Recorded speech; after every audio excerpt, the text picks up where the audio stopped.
They have to go? Yeah, okay, fine. So if anybody who's attending or speakers, so you're most welcome to shift a little forward.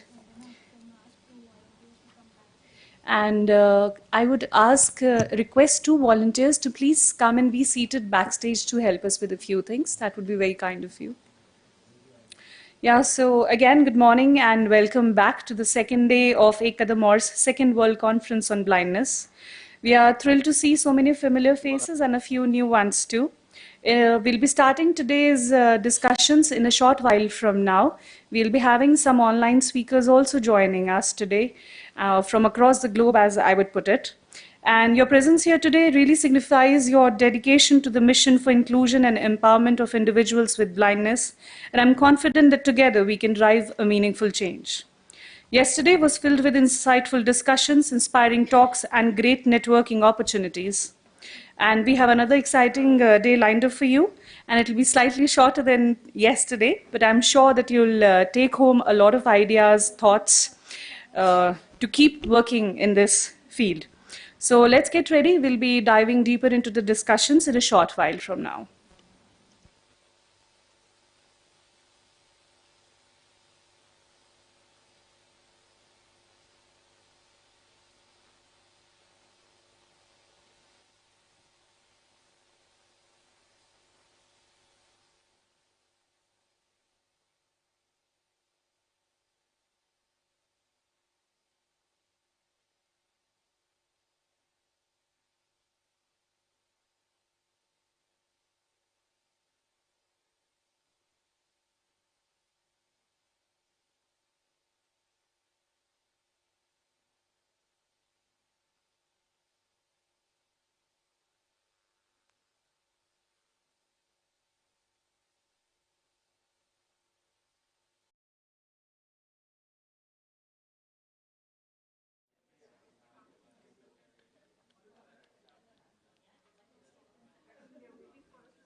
Again, a very good morning. Requesting all of you to please settle down.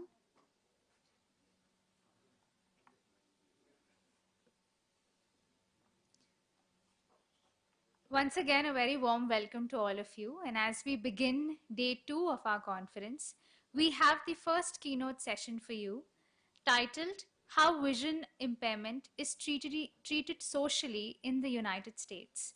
We are delighted to have amongst us Dr. Alina Shen, Associate Professor at Boston Children's Hospital and Harvard Medical School.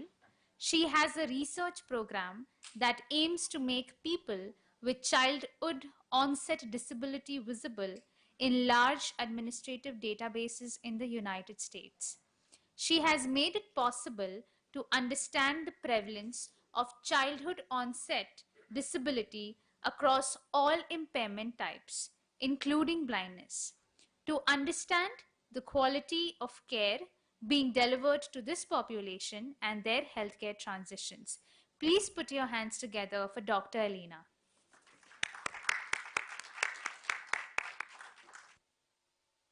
You, Salome. I'm on stage in front of 6 chairs, standing next to a podium. I am 5 feet tall with brown-black hair and brown-black eyes. If you're familiar with East Asians, I look Chinese, and I am from that geographic region of the world. I'm wearing a navy jumpsuit, and I'm gonna try not to fall off the stage because I'm gonna see if they can turn the lights down so that everyone can focus on listening, because I've intentionally not prepared any visual slides. I was gonna start out with acknowledging that my title for my talk might not make any sense to anyone to talk about how vision impairment is treated socially in the United States. But my goal is, by the end of the talk, that you will actually understand what I mean, because my language comes from the World Health Organization's International Classification on Functioning.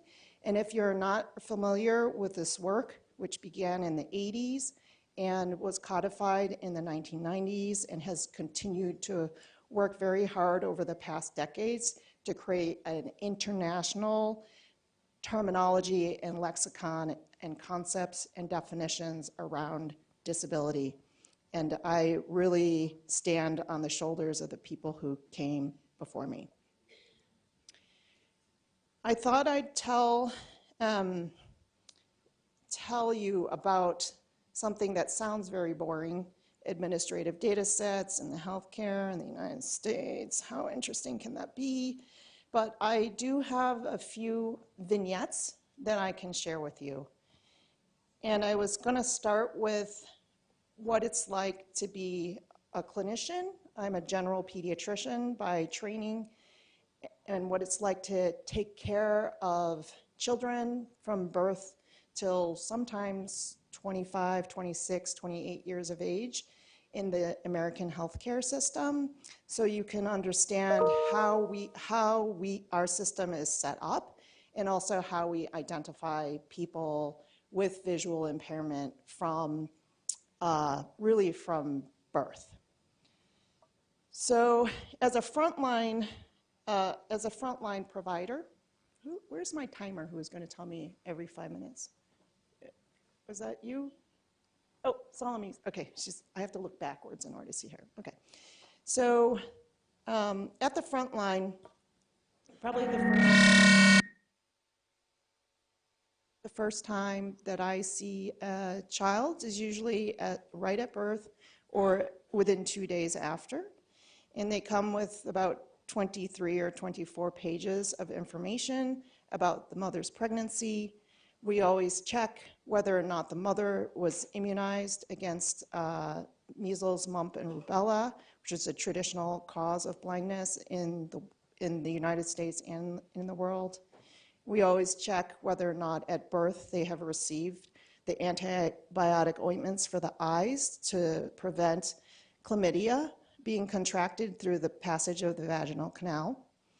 When they come into clinic for their first, within 48-hour visit, of course, most of it is focused on how's the baby eating, how's the mom feeling, what patterns are emerging, has the milk come in, any questions they might have. But at that time, we do a full exam. And the parts that are related to the infant or the newborn are the size and shape of the head, because that indicates the brain size and whether or not there's pressure in the head. We so newborns, if anyone has been with them very much, you can tell that they can't focus their vision on particular spots. They might have a gaze, but they're not trying to fix it at any points. But we do make very sure that the eyes are working together, and we call that a conjugate gaze. Then the other thing that we always make sure is that we can see all the way through from the front of the eye to the back of the eye and observe what is called the red reflex. You might see it in some of your photographs before AI corrected all of them, but there can be a red glow around the pupils. And for a physician, if those are equal, round, and reactive to light, then we are more convinced that the structure of the eye from the lens all the way to the back of the globe is okay. You can see through it. And then we also look for the pinpoints of the reflex to be centered in the pupil. That's probably the first time we are scanning for a body structure. I say body structure because this is international classification of functioning language. Physicians are very focused on body structure. And then as the child gets older and can start moving around, we're looking for physiology. So a child who has typical vision will be able to push up their hands in a certain direction because in a direction of light. So we look for those kind of developmental milestones. We also know that the clock is ticking in terms of how the visual cortex is developing. So mechanically, light is coming through the lens of the eye. The lens of the eye is helping you focus. It shines on the retina, and that's what glows red. And then that circuitry goes to the back of the brain. And in general, there's a critical period of vision development that we say is the first 8 years of life. So if you detect an impairment of some type and there's an intervention, we really want to get that done as soon as possible, because then it won't affect how the visual cortex develops. Most of the time in the US today, the children who are most affected by a visual impairment are the very premature infants who are born before 35 weeks. They just don't have enough time in the womb, and then they have to be out in the world, and the amount of oxygen that they can get to the back of the eye has to be at the right level. And otherwise, their retinas won't develop. But after that, it is the degree to which the eyes work together. And if one eye becomes more dominant than the other, then that other eye might not imprint in the visual cortex. So we check vision regularly before school age and then throughout school age to make sure that everything is growing and developing. If we suspect that a very young infant, nonverbal yet, is not developing vision, we can send them to the ophthalmologist, and then the ophthalmologist has fancy tools where they can actually do a visual exam on an infant. So that's mechanically what I'm doing when I'm a physician. That's a body part in the International Classification of Functioning language. It's body structure and function. So one of my main points, and it's related to the title of the talk, is that the medical system, healthcare system, physician are often only focused on that body part and body function, and we will recognize that an impairment might be present, but we really don't go too far beyond the impairment and the body function to the person and what they're trying to do out in the world. And in the ICF language, when you cannot go out and do something, it's called an activity limitation. And then if you cannot do everything you want, we call that a participation restriction, and that is expected to be on an equal basis with others. So it's very interesting that this conference is about education, and I know I'm talking about healthcare in the United States, but I really do think that as physicians, we also are teachers, and we also learn from our patients. So some of the most impressive learnings that we can get from patients is from when we have to deliver news that we know they're not going to be happy with. So anytime we have to talk to our patients about, hey, you know, this developmental milestone or this body part isn't working as the way we would expect it to. And some of the most difficult conversations are around when the developmental milestones, that's what we call them, are not on target. This happens for any reason. It could be the behavior of a toddler is even more erratic and seemingly out of scale. I'm waving my arm up and down than what we would expect typically for a toddler. That could be visual impairment, that could be hearing impairment, that could be a mood. We can't tell. And usually, if we detect that in the first 3 years of life, then as pediatricians, we do a lot of work to make sure that the family goes to the school and registers their child for a 0 to 3 program, where they can do a lot more activities, therapy assessments, and figure out what the child might need ahead of kindergarten starting in the US. So that is an example of us delivering bad news or not necessarily desired news. But we haven't really thought about how the healthcare environment can be like a classroom.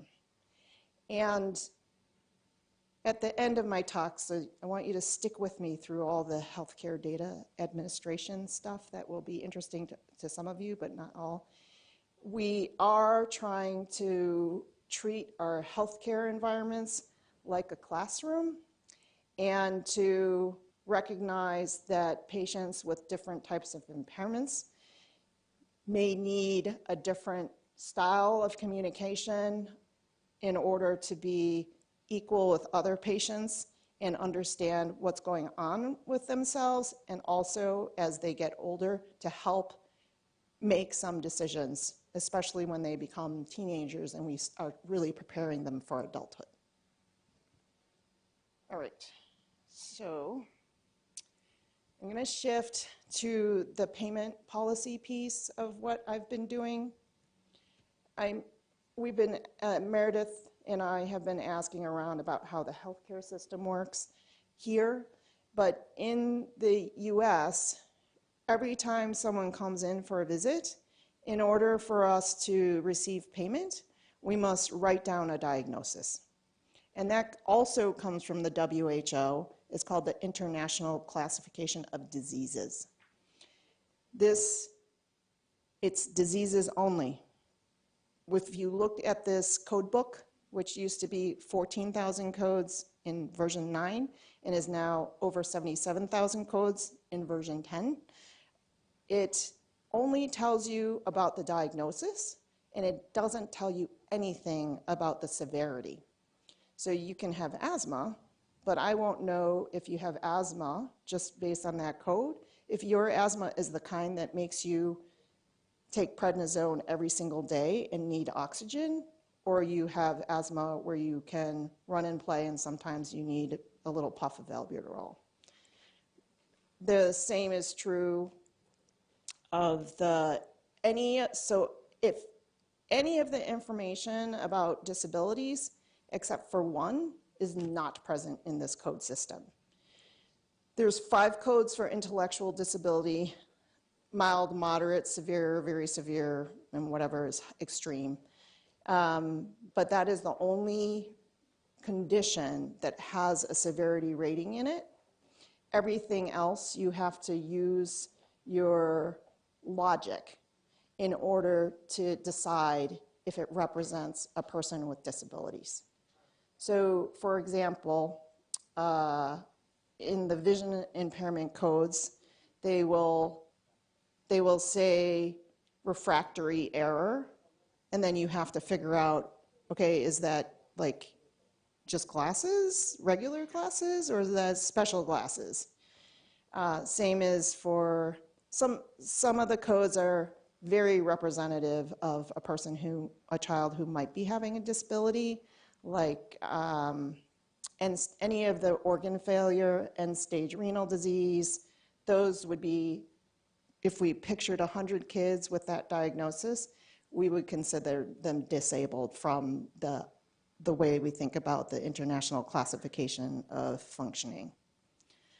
So myself and, wow, I don't know, 100 people got together. We studied the International Classification of Functioning. We went through every single diagnosis in the ICD-9 code book, and we did this thought experiment. We saw a kid who had a diagnosis of deaf, but it was only one ear. Would we consider that child to be disabled from a childhood perspective? And in general, we came up with sort of these operational rules that in order to be considered disabled, then we would say that it would have to be bilateral. So vision loss in one eye would not be considered disabling, but vision loss in both eyes would. I know these are not, fun conversations to have, but we have to sift out the severity because the diagnoses don't tell us anything about functioning. And they absolutely do not tell us anything about the equipment or services, we call them accommodations, that help optimize performance and capability. So I'm going to fast forward a little bit. We made a list of diagnosis codes, and we compared the diagnoses for a couple hundred kids and that group, and we asked the parents if they considered their children to be disabled, and then we also asked the physician to review the chart and also make the same sort of assessment. So we knew that our list, at least initially, agreed with parents 93% of the time. The sensitivity was 93% from both a physician and a parent perspective. But if you compared what the physician and what the parent would say about their child, they only agreed 85% of the time. And it makes perfect sense that as we have to write down the diagnosis, we're all trained a certain way, that we were more willing to give the disabling diagnosis than the parents. And we know from the way families respond when we have to deliver news that a milestone has not been reached and we would like to do more assessment, then that really comes from a place for the parent that they want to think that their child can do anything, be anything. And we want that also, but we have to also be practical about what is possible and also start intervening probably earlier than the parents are usually ready. Okay, so I made this diagnosis code with a bunch of 42 different specialties and childhood onset disabilities experts who are both frontline clinicians, research trained, and health services researchers in their own right. We made a companion that was called the Diagnosis to Impairments Algorithm, but we don't really know at that point when we developed it if physicians out in the world are actually using these codes, right? When you write down a code, usually it's tied to some billing. So the codes that are more remunerative are more frequently billed than the ones that are not as remunerative. And certainly when it comes to a population that has traditionally been invisible, we were worried that physicians would not be coding the diagnoses enough for us to be able to find the population. So after the last 8 years, we have run this database in both private health plans, public health plans. The prevalence of children with disabilities is about in the range of what you find if you can do a census. So that made us feel a little bit better about it actually picking up a population so you can actually see them in either if you're working in clinic or you're running a Medicaid health plan, you can observe what's happening with the population. We did also make it so you could find people with visual impairment and compare them, if you wanted to people with hearing impairments or physical or intellectual or developmental or mental health one. Okay, so that kind of worked. And I heard from Ponto, who was very helpful for me yesterday about what would be interesting. And he said it's about implementation. And I know that is really important. The healthcare system is so complicated sometimes that it's hard to, I think, show that this background information is actually being acted upon. So because because we created the algorithm and then we showed that you can find this population and it matches, the prevalence that we would expect. A colleague was also engaged with the California State Medicaid program. It's the public option in California. And they thought they had found all the children with, we call them special needs. So people with asthma, ADHD are in there. But they had a group, like 20%, where no diagnosis code that matched a chronic condition. And she's like, well, let me just run this children with disabilities algorithm on this and see. And it turns out that 1/5 of that group with no chronic condition happened to be, by our algorithm, children with disabilities. So it really did feel like a moment where we made a population that you could not otherwise see visible to policymakers and people who are running millions of dollars of programs. Then, because California noticed that we have some diagnosis codes that capture information about how spending on these diagnoses, they inserted it into the largest risk-based algorithm for payment that is used by state Medicaid programs. So that felt like a little bit of a win. Okay, I'm trained by Meredith G, and she's an economist, and I'm very practical, so everything to me is about a trade-off.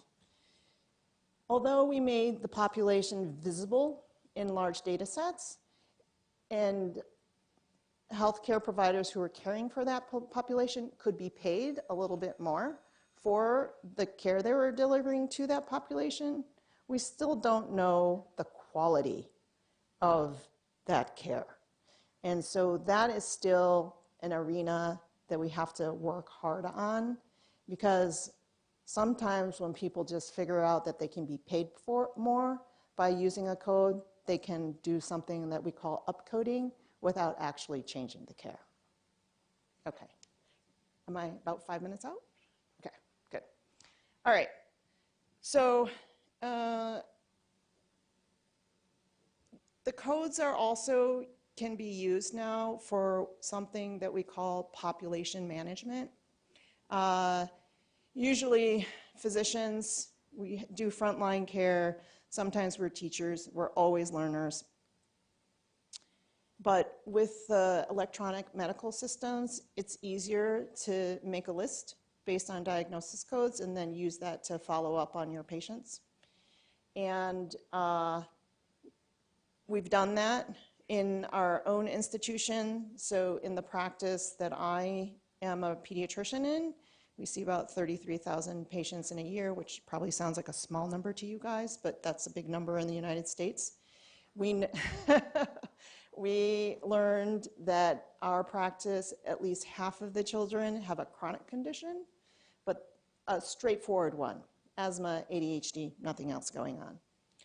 And then of that 50% that has a chronic condition, half of them have something that we call medically complex, which means that they have 2 different organ systems involved. And then 5% of the total clinic population are children with childhood onset disabilities. So we can find them easier. And then along the way, I don't know how much you have heard about value-based purchasing in India, but it is an incentive strategy where you combine incentives for quantity with incentives for quality. And a lot of the state Medicaid programs in the United States are experimenting with these models. The one in Massachusetts added disability care competence to their list of performance measures.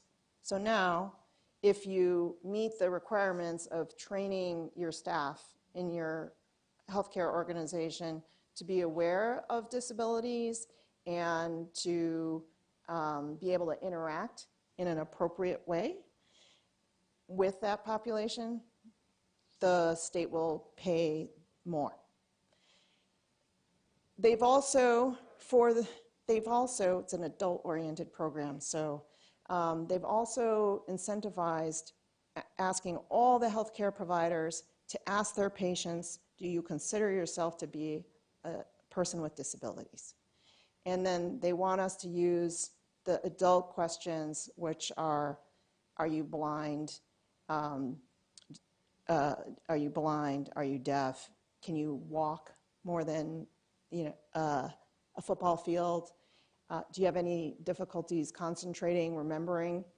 Questions that are not appropriate necessarily for a child. So what we're trying to do in order to participate in this incentive program at the hospital where I work is to use the international classification, the WHO. They joined with UNICEF to create something called the Child Functioning Module, and it's about 21 questions that are all different types of impairments. They also ask if the degree of difficulty doing certain tasks with and without equipment or services. So we think that is probably the best survey instrument to use in our patient population, given how long and how much effort went into developing it. But it was designed to compare countries on the size of their disabled populations. It was not used for a healthcare setting. So we have to figure out if families will sit through 21 questions so that we can identify children who have different types of impairments and how severe they are. And then we can offer or connect them with the right accommodation services. And this is the state of the field I think, in the US, because I think our hospital is ahead of the curve, just because of the state incentives and because of the tradition that we had established at Boston Children's Hospital around having a childhood onset disabilities program. All right, so in closing, from my lens, I think our measurement of people with childhood onset disabilities has really improved over 20 years. I think it is ironic that the one industry, I call it an industry, it really is, the irony that I collect all that information as a frontline provider, and it kind of sits in the electronic medical record and doesn't become something that easily that I can implement in terms of quality improvement, is what I mean about treating visual impairment socially. Like, we need to get to a point where we move beyond the body part, we think about the person, and then we think about the person in society. Healthcare is also an environment in which we can teach our patients with different types of disabilities how to interact with healthcare providers. We can use our setting to teach how you find your way around. It really requires all of us as healthcare providers to be more aware and probably just take a little bit more time. But once you get good at something, you can do it faster. And I'm hoping the next 10 years will be as good, I think, as the past 20 have been. Panto also said that we're Indians, so we like statistics. I'm going to leave you with some sobering ones. So the prevalence of childhood onset disabilities in the United States is somewhere, depending on which instrument you use and which type of data you use, somewhere between as low as 4%, maybe 3%, and up to 11 or 12. So it can be very high and very low. Some studies show that it's tripled since the 1960s, but the current mortality or lifespan for a person with disability, childhood onset disabilities, is about 20 years shorter than that of people without disabilities. There's not a real difference between the type of impairments that you have, but it certainly, if you have more impairments, you can have, that can compound. That lifespan shortening is equivalent to having a diagnosis of cancer as a child, which somehow lands stronger in certain populations than talking about people with disabilities. So I like to highlight that when I go and give talks in the US, that there is a population that we give a lot of social recognition to and try and monitor and help across the lifespan. And I don't think that people with disability, childhood onset disability are on par with that. And that's another thing I would like to see going forward in time. I think that's it. Thank you so much for your attention. Thank you so much, Alina, for showing us a picture of the US as well. And we certainly had a lot to learn from you. We now request Ms. Swarnamay Das to please present a token to Dr. Alina.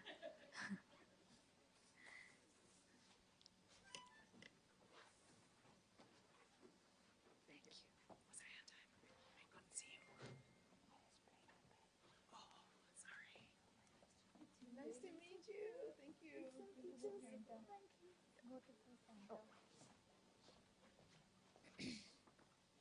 A round of applause, please.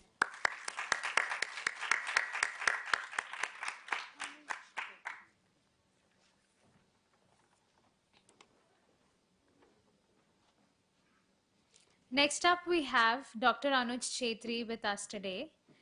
He's going to be joining us virtually.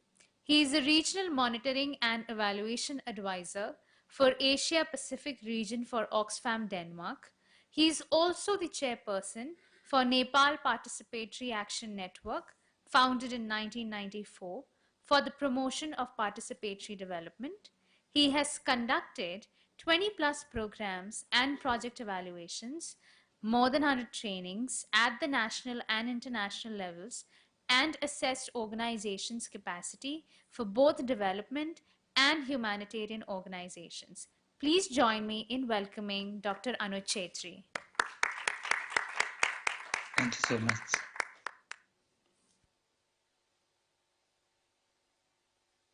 Thank you so much. Good morning, ladies and gentlemen. First of all, I would like to thank Kadam, our Foundation for Education and Health. I'm currently based in Kathmandu. Unfortunately, I could not make my physical presence in Bengaluru. I would like to congratulate Kadam, our Foundation for Education and Health, and all the stakeholders involved in organizing this second World Conference on Blindness. As colleagues said, introduce myself. My name is Anuj Chetri. I'm currently based in Kathmandu, working for Education Out Loud, funded by Global Partnership for Education. I'm sure that you are aware of GP, which is one of the largest funding agency for education. I'm currently working with Education Out Loud, managed by Oxfam Denmark, funded by GP. In the Asia Pacific region, we are currently working in 20 plus countries in the Asia Pacific region, and also a few other African countries. But this is a global program. We have regional management unit in Kathmandu, in Uganda, Senegal, and Latin America, Guatemala. So this is a very brief background. I would like to talk about inclusive education that we are undertaking in the Asia Pacific region. Let me share with you my slide, go through brief presentation. I hope that you can see my slide. Okay, so basically I'm not actually talking about, the research and also data-driven, even though I would definitely make a reference on data-driven policy-making process. But basically what we are doing at the moment in terms of, policy advocacy in the Pacific region for inclusive education, targeting children with disability. We are working in Nepal with National Education Nepal, Coalition for Nepal, and also civil society organization called Karkhana Samua, and also Action Aid Nepal, which is a kind of transnational alliance working in Nepal, Zambia, and Senegal. And also we are working with PC Pakistan, which is National Education Coalition, National Education Sri Lanka, Bangladesh, which are very much involved in youth mobilization for action research, and that contributes to school governance for inclusive education policy.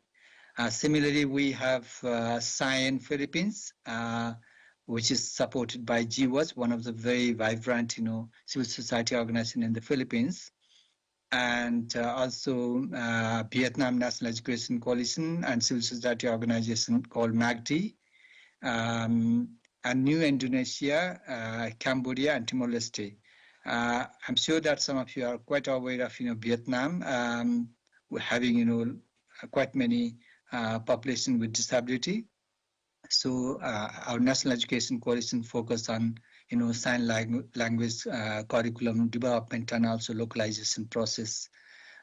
Equally, MACD also works in the inclusive education sector. So the SCIEN, very much youth-led organization in the Philippines, mobilize volunteers for school governance, promoting good governance in the school management. So SCIEN is, I think, one of the very good resource person. It has developed different kind of manual. We can share those manual for monitoring school governance in different municipality in the Philippines. They are also working in remote region like Mindanao, which has been literally affected by insurgency. Similarly, we are also working in the Pacific Island countries, Papua New Guinea, Solomon Island, and also Vanuatu and Samoa. The real issue with the Solomon Island countries is lack of enough capacity in data collection process, lack of research skill, and also data validation and then analysis has been major issue for the civil society organization, and the quality of data has been questioned by the authority government, particularly around those quantitative data. They are quite good in collecting qualitative information, but presenting quantitative data has been a real issue with the Pacific Island countries, particularly in Solomon Island, Vanuatu, and Samoa. In the same way, we are also working in the Central Asia, in Mongolia, Kyrgyzstan, Tajikistan, and also Eastern Europe, European country like Moldova.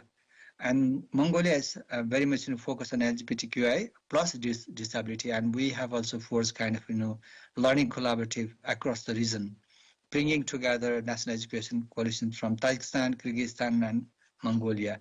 Likewise, we have also collaboration among the grantee in Nepal, Bangladesh, Philippines, Vietnam, and Pakistan. So this is where we are working in terms of data collection and policy influencing process. In India, we are collaborating with PRIA. PRIA is one of our learning partner. It has been supporting our grantee. We call grantee. We are grant managers, so we working with the grantee, and PRIA is supporting our grantee in terms of learning and sharing process, learning exchange process. Likewise, we used to also work with Street Child, late South Asia Alliance, called ASER, and Pratham. I'm sure you are aware of Pratham India, which has significantly contributed in the citizen-led assessment process, and it has contributed a lot in in improving the quality of education, not only in India but also across the world. It has advocated, for the policy change process, even through the United Nations platform. And also, ESSER Center uses simple yet rigorous method to generate evidence. It partnered with South Asia Alliance in 2022 and worked with Nepal based Street Child and its partner organization, also Bangladesh and Afghanistan and Myanmar. Now the project is over, so we are no more working with Street Child led South Asia Alliance. CSOs are basically involved in the citizen-led assessment process that was championed by the Pratham India. Similarly, we are also working with Accelerate Transnational Alliance. It has number of alliance member in Nepal, in Zambia, and Senegal, and the Accelerate actually promote research and also data-driven policy change process across the regional, platform like African Union, and it was supposed to be, promoted by, in our context, South Asia, SARC, but SARC is not very active since last, I think, almost 1 decade. In terms of good practices, we have formulated, learning collaborative, which is very much, focused with the UL funded grantee, and also a few civil society organizations. One of the learning collaborative and GAPSIT is very much like Jersey, something, gender, age, people with disability, social inclusion. And ASPE, I don't know, I'm sure that some of you are really aware of ASPE. ASPE's headquarters initially was based in Mumbai, now in the Philippines, which is Regional Education Coalition, supporting and leading National Education Coalition for Inclusive Education. As in the same way, we have GC, which is Global Education Coalition, Global Coalition for Education, and headquarters is based in Kenya, also support Regional Coalition, and then National Education Coalition for Policy Change Process through advocacy at the regional and global platform. I have already talked about Action-led transnational, very much focus on tax aid, tax justice, formulation of research and policy advocacy for tax justice, for gender and disability responsive budgeting process, domestic financing. And then we have also citizen-led social accountability mechanism promoted in Pakistan, led by ISAP Pakistan. It has produced different scorecard and based on scorecard findings, which is very much primary data collection tool, and then and that contributes to the proposal development to be presented to the district and provincial authorities for increase school budget. And they have managed to increase almost like 10 percentage point in some resourceful districts, not all the districts. At the same time, as I just mentioned, that Sign Philippines has developed some manual which can be used by volunteers, youth volunteers, for monitoring school governance system. And also in Nepal, Karkhana Samua has been working towards that end. And volunteers mobilization in monitoring schools using monitoring manual at the municipal level has been one of the best practice. And in Bangladesh, we have IIT Bangladesh, a very active and vibrant organization working with the lawmakers directly, academia, lawmakers, and mobilizing media. They also organizing policy breakfast.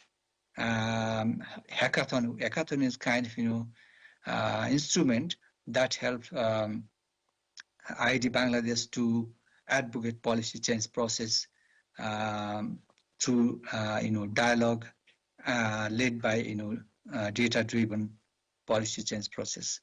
So we have also experienced some challenges and also limitation, and in the course of policy change process, like limited capacity of some national education coalition in research and data analysis. Particularly systematizing data has been very, very important, and this is where some civil society organizations really lack, skills and capacity, enough capacity. So this is where we have mobilized learning partner like PRIA, MD of Netherlands, few other universities in the Asia Pacific region. Similarly, we have also geographic remoteness and high operating costs, particularly in the Pacific Island countries. And this is very much applicable to the context of, supporting children with blindness. Lack of capacity in real-time data collection and validation process and making them actionable. Because simply collecting data and without making them actionable would be very, very cumbersome and also very costly. So this has been a major challenge for few organizations. And government has been questioning on the credibility and validity of data. Those without any evidence or without proper systematization and documentation has been always an issue. Likewise, youth mobilization, because we're talking of youth volunteers, and it has really suffered due to instability because youth are always movable from one point to another, and they lack, some of them lack capacity, experience, but also, instability has been really an issue when we are talking of, youth action research. And we are trying to organize kind of, learning event in Sri Lanka sometimes end of March. And towards this, and we are going to have, PRIA on board. And next week we would be talking with ASPE in the Philippines and discuss about how we can bring together National Education Coalition and civil society organization, those organizations which are involved in youth mobilization process. Another very challenging issue is shrinking civic space that we have, witnessed across the region. In many countries, like in Pakistan, I'm sure that also in India is not quite easy as well, particularly mobilizing, foreign fund. We had difficulty,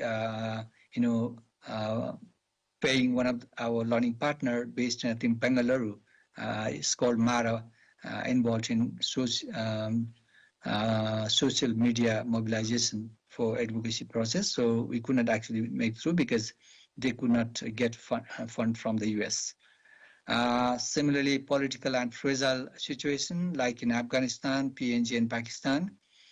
We have been working Afghanistan National Education Coalition, but because of de facto government, we have some red flags, and which has been a major hindrance to kind of barrier for National Education Coalition to push forward, because they have to work with the government, not for the government, but work with the government. And working with the government has been a major issue in Afghanistan because of its nature, de facto nature. So these are some of the challenges that we have been facing. And I'm very, very happy to connect Kadam, our Foundation for Education and Health, with like-minded organizations in many countries like Vietnam. If you really like to forge partnership with National Education Coalitions Vietnam and MAGRI, and a few other organizations which are very, very active in promoting inclusive education, particularly targeting children with blindness and disability. So that's what I wanted to share with you very briefly. And talking about, very briefly about the way forward. Even I can, suggest some like-minded organization in India to consider some of the things that we have experienced here, which is about formulating learning collaborative among the civil society organization around theme, geography, and interest. For example, in your case, children with blindness. We define terms of reference and result framework. Similarly, develop capacity in research and evidence-based advocacy and application of social media.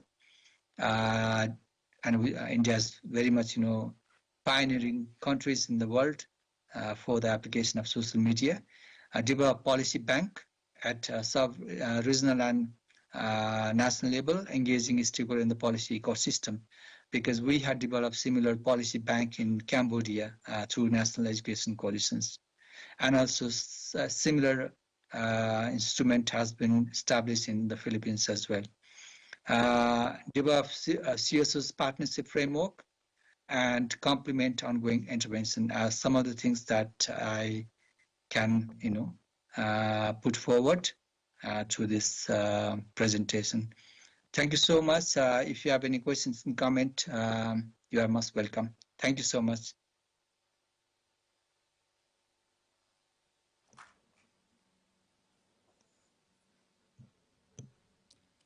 Do any of you have any questions?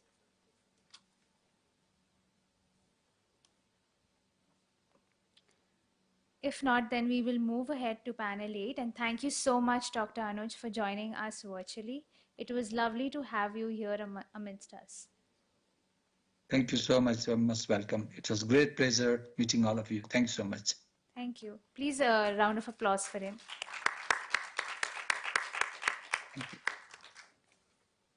We have our next panelists introduced to you now. The discussion of the day is on fostering inclusive innovation ecosystems. We have with us Rotarian Srinivasu Chakravarthula, the Director of Accessibility at Freshworks. He is also the member of the Governing Council of the National Association for the Blind Karnataka. In his previous roles, he co-created accessibility practices for several large organizations, including Yahoo India, PayPal, and HCL Tech. Please welcome Rotarian Srinivasu.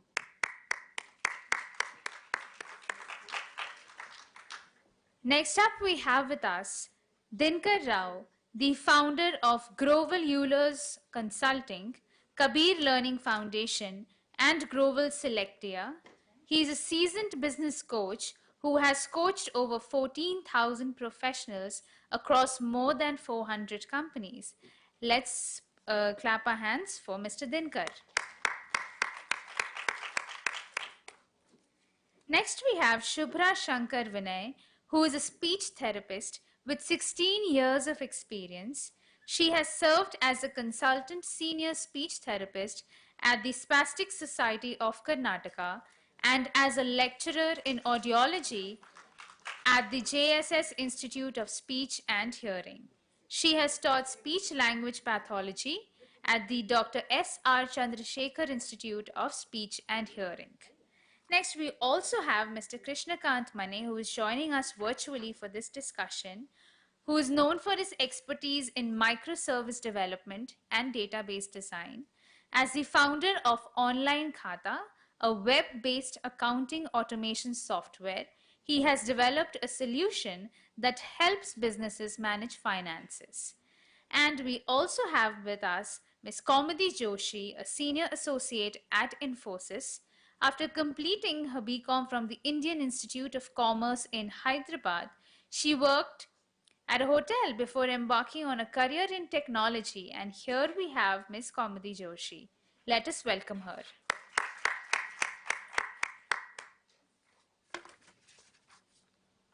I would now like to hand over to Rotarian Srinivasu, who's the moderator of the session.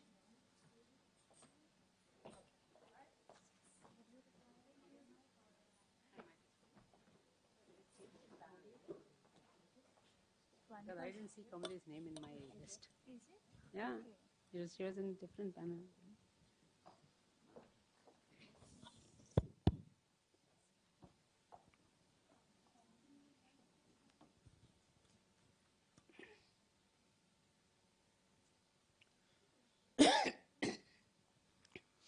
All right.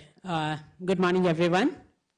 My name is Srinivasu Chakravartila. As introduced, I happen to work in the digital accessibility space. This is my 20th year in my life in the space of accessibility. So accessibility happens to be both my profession and passion. So that is how I'm connected to the space of inclusion as well. Right? So now that we're already delayed so much, so I would just get into the panel since the introductions are already done, right? Okay, I think I would, yeah, just a second. Yeah, so I think I will start off with Mr. Devakar. So what are the key elements that you think of the innovation in the inclusive innovation in the education space? You want mic? Use this. Hello. First of all, thanks a lot for this opportunity. This is a brilliant question, Rotarian Srinivaslu. What I would like to say about the inclusion in education, possibly I would like to start with my world where I come from, and how do I see education and how do I see inclusion in this context. So there are three layers to it. So education, what I have realized after being in the space of people development for more than 20 years is more about skilling rather than volume of knowledge. Which means that how do we skill to get successful, build impact in organizations and society. So what kind of education would help is that's one element to it. And the second part of it is inclusion, and you look at the kind of jobs you would appreciate, which are more in demand today, are more about feeling and sensing your environment and contributing to that. For example, if you look at most of the customer service roles, and also the roles where people are doing, let's say, inside sales activities in the organizations, a lot of it requires ability to sense, feel, empathize with the situations. So I think the best way to promote inclusion, particularly in the area where we are talking about visually impaired, is to build an ecosystem and a mechanism to see that the whole talent which lies with the visually impaired is utilized well in the corporate ecosystem. And I see definitely a big opportunity there where people have to use their ability to sense the world, empathize, and use certain skill sets, which may not be only the strengths of people who are not visually impaired, but I think people who are visually impaired can also utilize their ability to connect with the world. And that's the great opportunity we have today in the modern economy. So education connecting to that kind of a scenario would possibly help in building the impact. Sorry for the long answer, but no, that's fine. Yeah, fabulous. I think let's now move to Kaumudi. Kaumudi, good to meet you here. How could since you come from both inclusion space as well as you're also on the board of National Association for the Blind, how could the grassroots organizations such as NAB and other organizations could actually support this kind of ecosystem and the inclusion space? How they can actually play a critical role in fostering the inclusion in the education space. Thank you, Srinivas. Do you need mic? Can you pass it on to her, please? Yeah. Thanks. Thank you, Srinivas. Hello. Yeah. Thank you so much. Grassroots is very important. Anything we need to start, we have to go right from the base level. And for this, especially when we know visual impairment is one of the most important things which needs to be addressed in the country across level. Or maybe I would say all over the world, if we just see, if I do not wish to throw numbers, but it is 25% of the visually impaired people are from India. And they are from all parts of life. They can be educated, uneducated, it can be rural, it can be urban. Requirements and the problem still remains the same. And see, we all are aware of Accessible India campaign, which has been come up from the government, or maybe Startup India. But if it is coming from top and not reaching the down, it does not make any difference. So there has to be partnership. Partnership has to be from the organizations, NGOs, communities, panchayat raj in village. So at different levels, we have to start from the ground. And NGOs plays like organizations like National Association for the Blind Karnataka, it plays a pivotal role over here.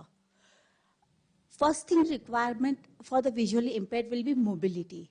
If a VI is not able to move around, they do not know how to step out of the house, walk on the road, go to school, learn, move around, then education, employment, everything becomes secondary.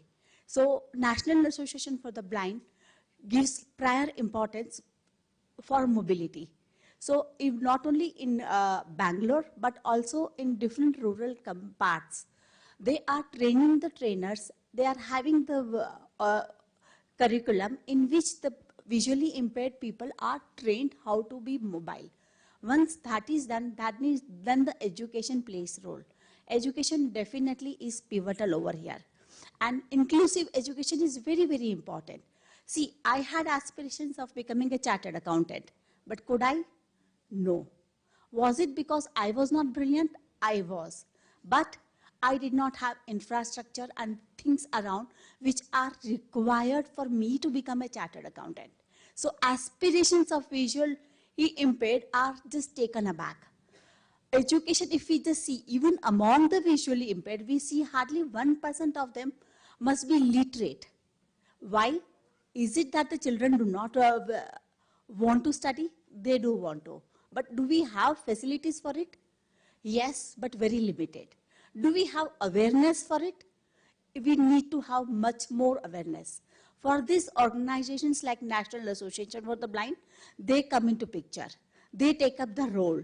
They identify visually impaired. They understand what are their requirements, what are their issues, and they support them. So this is where the National Association for the Blind plays a very, very important role. So I proudly would want to say I am a beneficiary of the same organization. I am myself a visually impaired, and I did my first computer training in National Association for the Blind Karnataka branch. Later, I have joined Infosys. I'm working as HR in Infosys for past 16 years, and I have managed very, very important roles. I've managed background verification. I have managed disciplinary cases. I have taken care of internal hiring, and currently I'm managing performance management systems. So capability is there even in VI. It is only the opportunity and the right platform and the right trainings which are required to be given. So at NAB, apart from mobility, we are also training people for white collar as well as blue collar jobs. And we are associated with SCPWD. So every year we take around 50 visually impaired employees. We identify jobs, industry. We invite the people from the industry to come and join us and tell them what are their requirements, what are their expectations from the VI. And according to their requirement, we train them. So it is not that there is a curriculum which I will take care. So if it is packaging, so if we have to deploy somebody in packaging industry, then we have to create an environment. So we have hired around 30 to 35 visually impaired in Royal Orchids. But the Royal Orchids had come forward, they had given us the complete setup, they have trained employees so that they are ready to be employed in the organization. So this type of setups from the NGOs and the communities are required at the root cause. Only then we will be able to bring up the people and then society can improve. I hope I have answered Srinivasu. Thank you, Kamadi. I think, are we connected to Krishnakant? Okay, so he wouldn't be joining. Is that so? Did we? Okay, so it's not joining. That's fine. All right. If I spell your name correctly, Subra, right? Yes, yes, sir. Sorry, because your name. I have a I wanna unique make sure, name, yeah. yes. All right. So I think I will let you talk about, one second. Okay. So what is the long-term impact that you see for fostering the inclusion and innovation now that we are actually having this artificial intelligence and all of those things?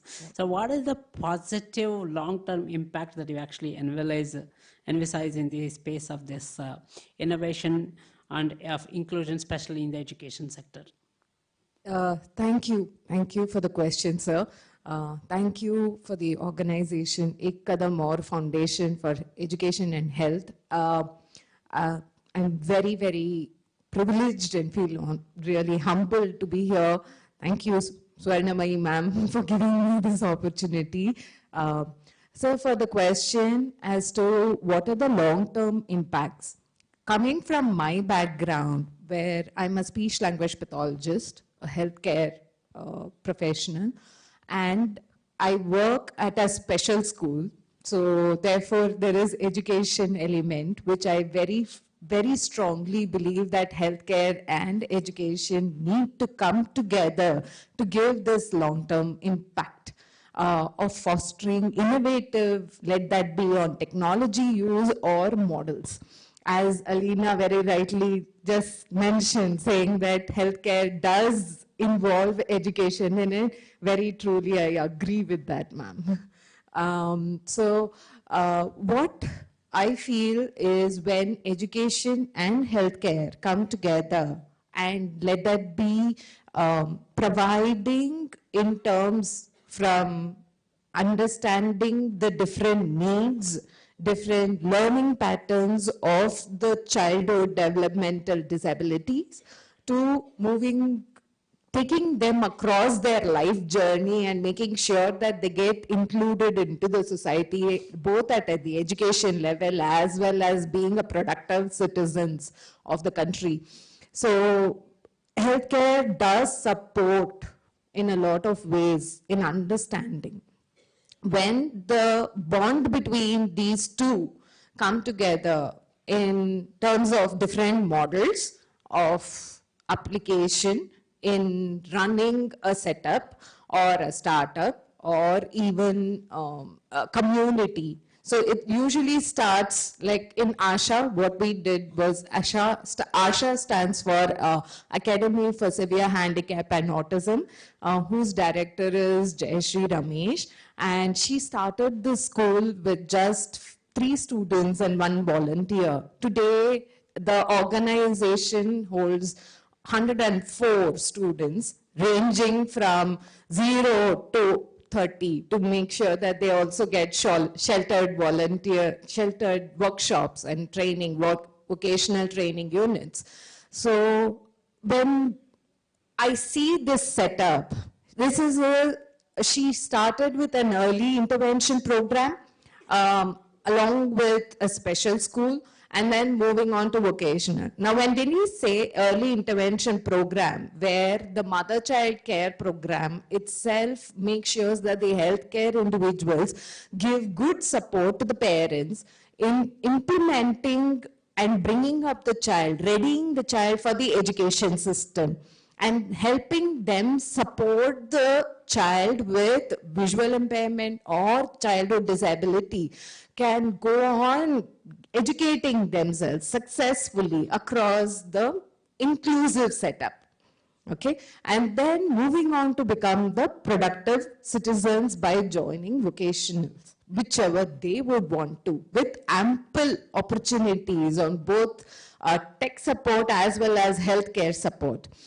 So after being told the kind of impact such small organization can do into the community today is they really bring awareness to the community where we are set up. It is aware that they are here in Bengaluru, they community as in including the shopping complexes, including the swimming, the recreational centers, along with other centers. So here the awareness builds up right from a small setup, moving on to a real community level understanding. And that therefore brings up opportunities for the startups and tech to come in, either in support of that community or for the betterment of the community and better inclusive. So I believe a very strong bond between tech, health, and education, when worked together, can really bring about changes and really gives a long-term impact. Sorry for the long answer. Awesome. No worries. But good that you actually brought up the topic of startups in your discussion. So actually, I would continue a discussion with you only further. Yes.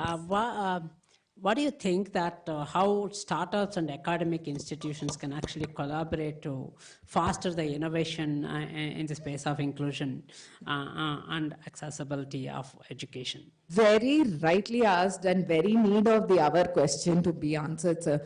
When it comes to startup and education, first of all, now that we are bringing in India, we have national education policy coming in, where we are making sure that all the children with any special need or any child should be educated. So being said that, startups can actually come in at the level of understanding different learning patterns of each child, identifying it, supporting it. So they can actually cater to any level. Technology can actually, startups can actually cater to at any level, intervention level or bringing up with models or with assessments, bringing up tools that assesses different learning patterns of the children can actually help understand and help in inclusive education. Awesome. Devakar, I think looks like you also work quite a bit in the startup area. You have any further thoughts on this? Yes, I think my experience from the world of startups is, I'm particularly restricting myself to the employment opportunities to build an inclusive ecosystem, and we have a very bright sharing by Kumar Joshi ji, and it's very, very inspiring the way she is making difference to a very established IT company which needs no introduction, but I'm sure at some stage it was a startup, Definitely. So, and the kind of startup environment which I see today is very accommodative, and I'll tell you why. The startups of the current times require people to sense, understand what is the need of the hour, have gratitude, have dedication, devotion towards the job, have kind of a predictability to perform. And I can vouch for it also, because of my some level of exposure of interacting with visually impaired, is that all these faculties which startups are actually looking at human beings are there. They just have to form the bridge with the ecosystem, that's it. And most of the jobs, and I'm not talking about coding, but I'm talking about things related to HR, things related to sales, support, plenty of opportunities there.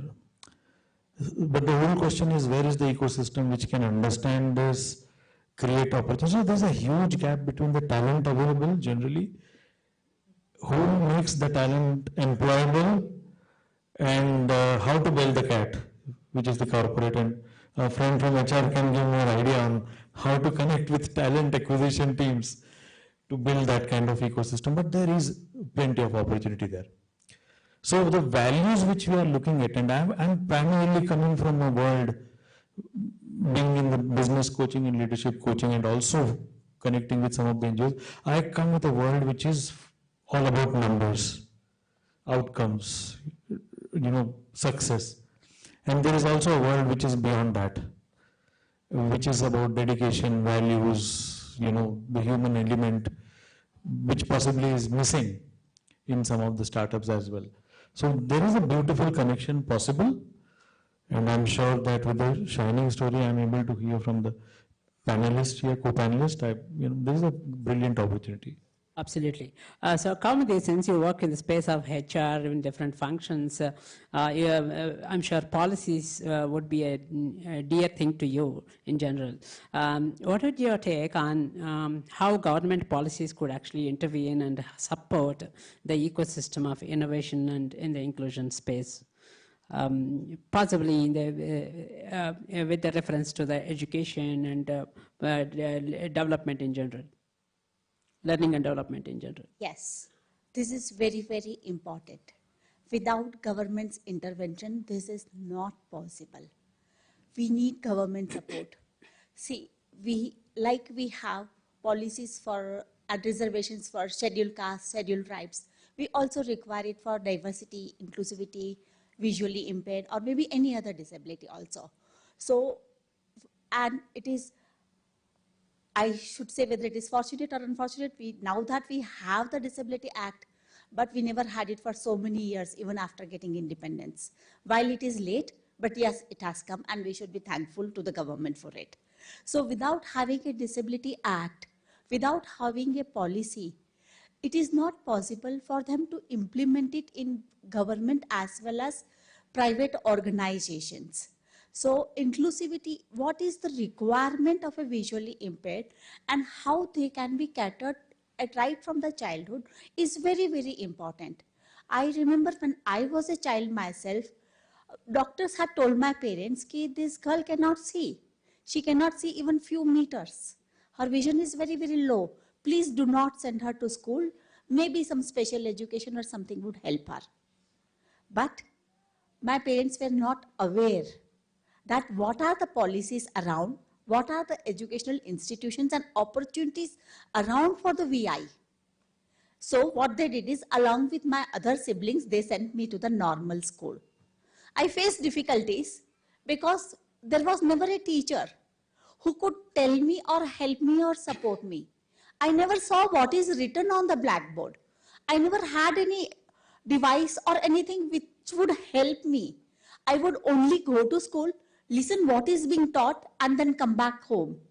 By only listening to what teacher has spoken, I would appear for the exam. And fortunately, I was one among at least top 10 students in the class all the time. Awesome, awesome, fabulous. So we will be closing in next about 5 to 7 minutes with the last two questions. So Divakar, I'm glad that you come from the background of fine arts and music. Music is very dear to me, right? So what would you take on how the current technology and current ecosystem is actually helping to make people do more professionally and do a lot of improve their professional career in the space of fine art and music, especially with reference to people with disabilities? Great question, Srinivas. Thanks for asking something which is close to my heart. So I have the fortune of working with some of the outstanding musicians coming from Hindustani classical background and also folk music. Possibly many of us may know the name of Pandit Puthraj Gavai. Absolutely, yeah. He's from Karnataka. Most of the people from Karnataka and across India would know. He's an ardent example of, can't have adjectives to describe the amazing personality. And there are enough shows today happening on the in the television where we also have found exceptionally talented adults, children who are visually impaired, making waves because they are better than many of the other contestants. So I think there is a huge possibility there, and technology has made learning music very easy. Earlier you had to travel to guru's place, learn, have dependencies on the logistics. Today with all the Zoom calls or whatever calls we have, it's so easy to learn music. And again, there is a huge gap between the kind of talent available in India in terms of people who are visually impaired and who can be excellent in learning music vis-a-vis the platform available. So a whole organization possibly needs to be built to see how this can be I will not use the word exploited, explored and enabled, you know. So the opportunities are immense. Possibly people have to put their attention and make things happen. So Absolutely. yeah, thanks. Absolutely. It's people how they take benefit out of all the available things. Subra, one last question to you is that I'm actually taking a chance of asking you this question. Right? Since we have a lot of disability organizations as well, and a lot of people from the academic background and a lot of things. Yes. There can't be any conference without talking about AI today, right? Right. So what would you take on how all of the organizations should leverage on the AI, because AI is going to stay and it's going to be the future. Correct. What's your advice that how we all should leverage on AI to foster the things?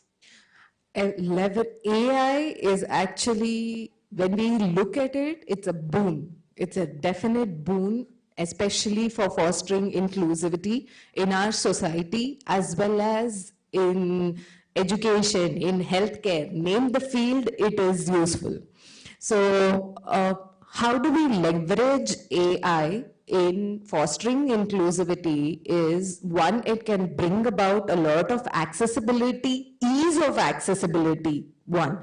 Second is bringing a lot of awareness amongst others about the requirements and accommodations of different special needs individuals. Third, it would also help in not just bringing awareness, but also provide opportunities for collaboration, giving equal opportunities for everybody in order to bring up a more productive as well as a better society, sensitive, acceptable, inclusive, and a wonderful society to go ahead. Awesome, awesome. So this panel is like a table topic session for me after Toastmasters. Yes, so, even I am enjoying it. Yeah, Dr. Deepthi has so much confidence in all of us, both me and my panelists, that we had to decide on the topics on the fly, right? Thank you, Kadam, for doing this wonderful conference, and especially kudos and a round of applause to all my fellow panelists for supportive conversation. Yeah? Thank you so much, everyone. Thank you all. Thank you. Thank you so much.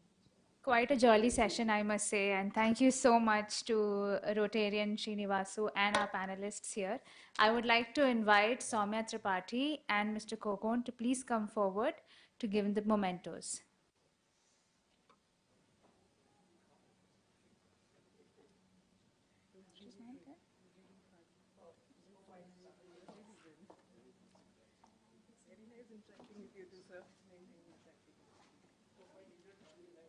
No, not at all. So it was really fun.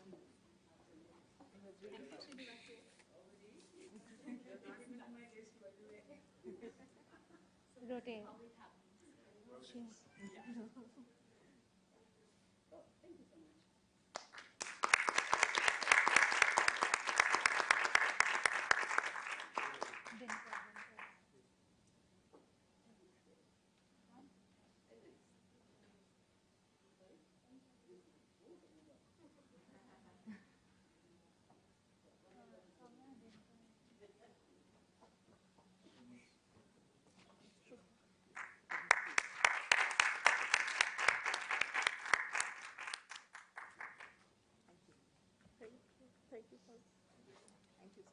There's another one.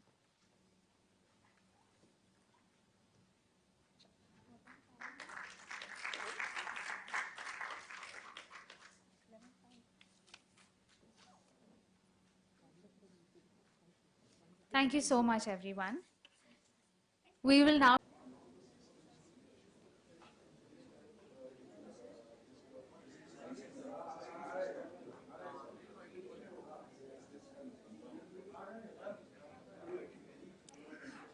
So presenting to all of you our next keynote, Nutrition and Blindness, what have we learned thus far? We are glad to have our next speaker, Dr. Marie Caroline Debouquet, with us today. After a successful career in mergers and acquisitions With Chase Manhattan and Commerce Bank, Dr. Caroline shifted her focus to education. She currently serves on the curatorium of Roseleben School, a prestigious 500-year-old institution in Germany. Dr. Caroline led a significant restructuring of the school's food processes, driving healthier, more sustainable, and affordable practices. Please join me in welcoming Dr. Caroline.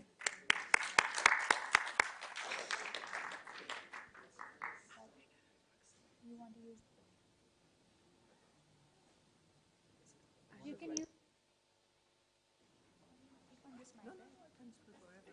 I'll give you a hand mic.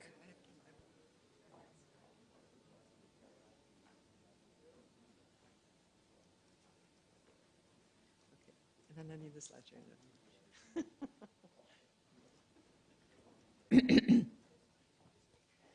Good morning, everyone.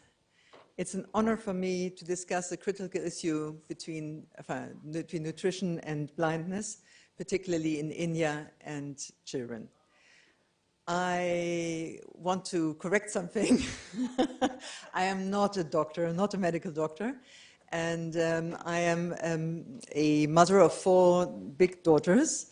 I met Dr. Satish Tripathi during our stay in ALI in Boston, and I had the joy to discover the link between nutrition and health during a lot of classes I did at the School of Public Health, which Mrs. Meredith was heading us and helping us to understand.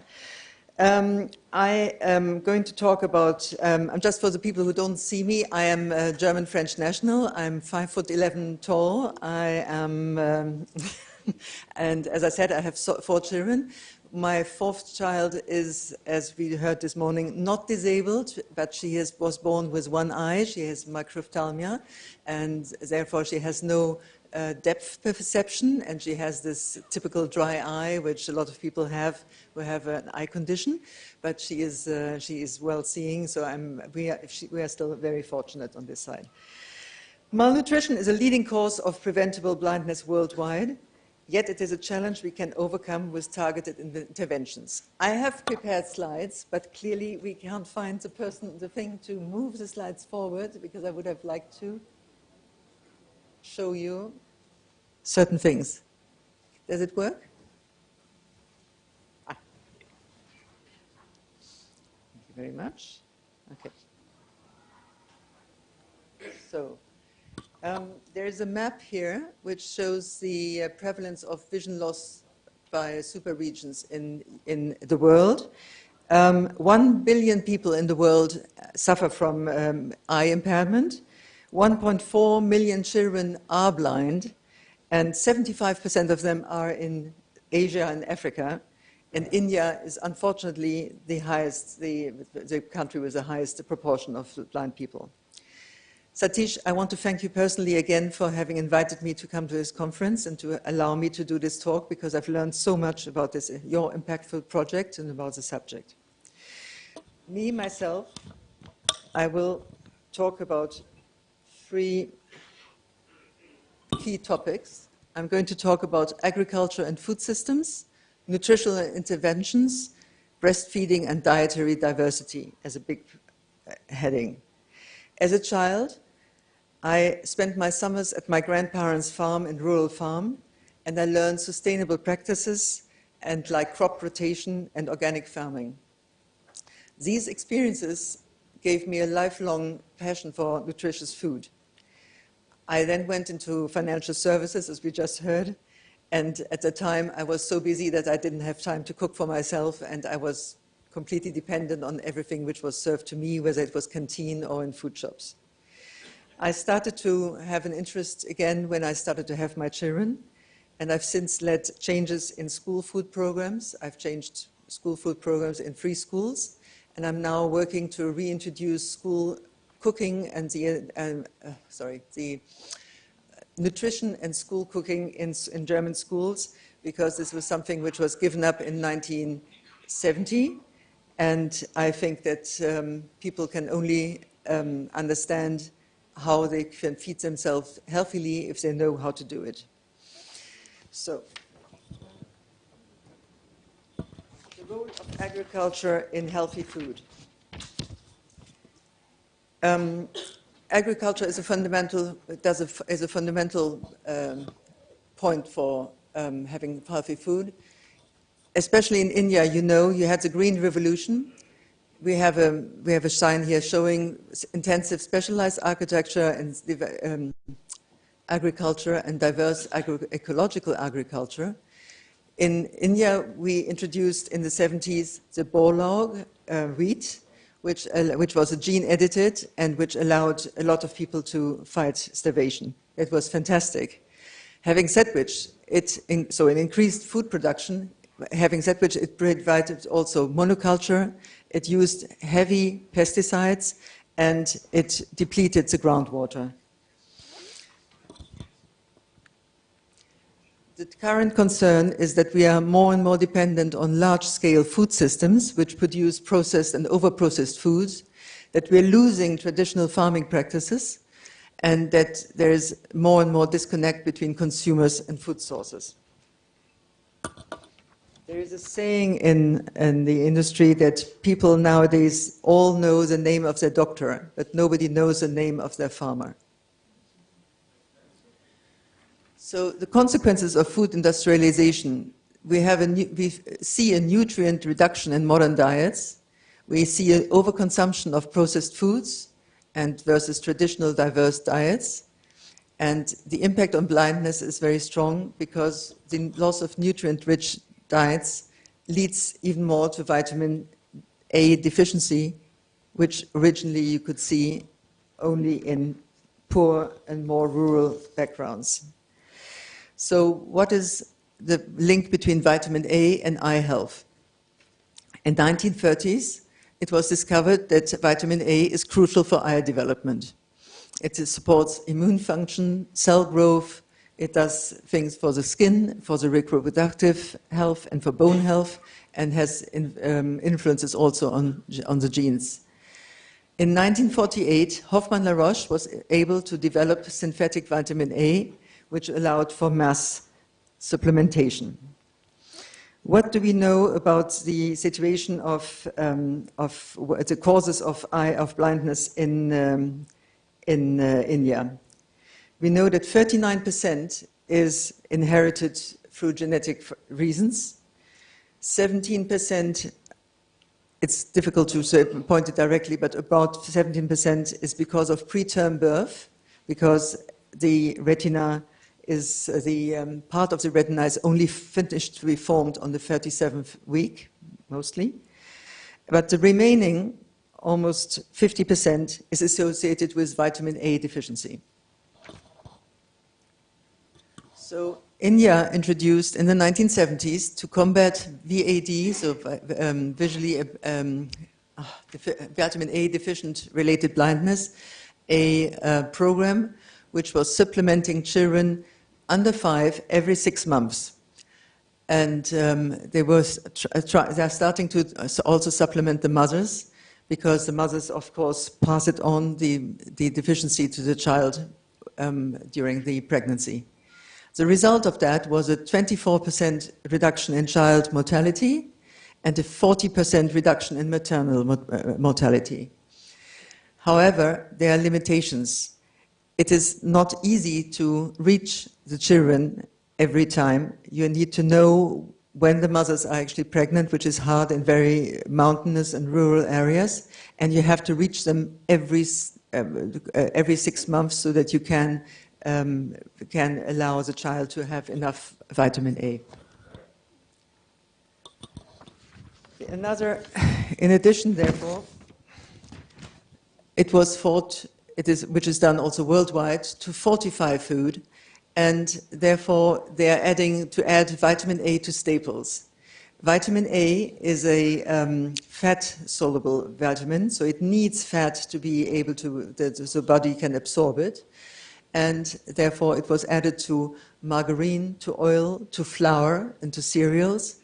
And it's sometimes even added to certain vegetables I don't know exactly how it works, but they do it for sweet potatoes and for even bananas. It is very important that people can afford the food which has been added with vitamin A, and that it is widely available.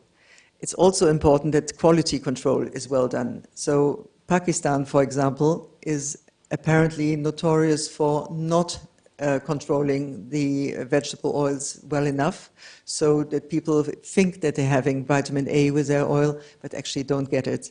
So it's really important also here to have a government and agencies who actually can control and monitor this. Then another approach to help to fight vitamin A deficiency is a food-based approach.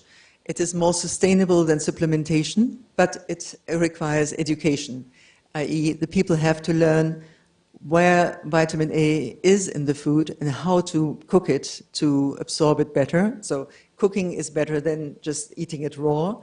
And then you have to know how you cook it and how you put it together so that you make the maximum.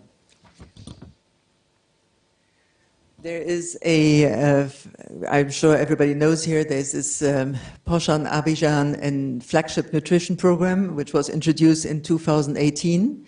They are specifically targeting young women who are supposed to become pregnant at some point and teach them all about the importance of breastfeeding, the importance of cooking, the importance of making a diverse meal. They learn, therefore, what sort of iron and folic acid they have to supplement as well. And they learn, I'm coming back to breastfeeding, it's so important that they actually do the breastfeeding for the full 6 months and then slowly phase out so that the child gets the maximum it can be to fight infections and just be healthy.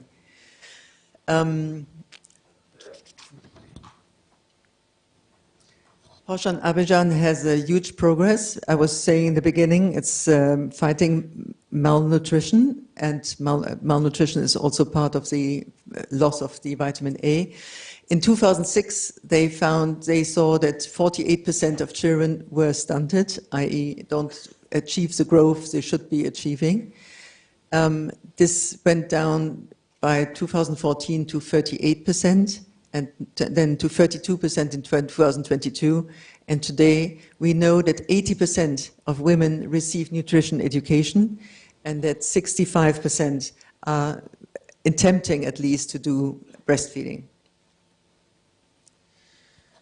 So, breastfeeding benefits. It prevents the undernutrition. It's essential for the first 6 months. It's always at the right temperature. It's always at the right fat, and I mean, as long as the mother eats well, but as everything it needs for the child, it improves immunity, it protects against diarrhea and pneumonia, and it reduces obesity risks because it regulates the appetite and the metabolism.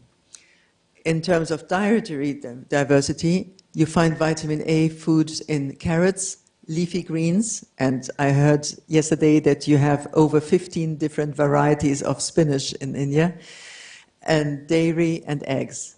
And it's very important to stay in the traditional diets versus highly processed foods. What is the problem with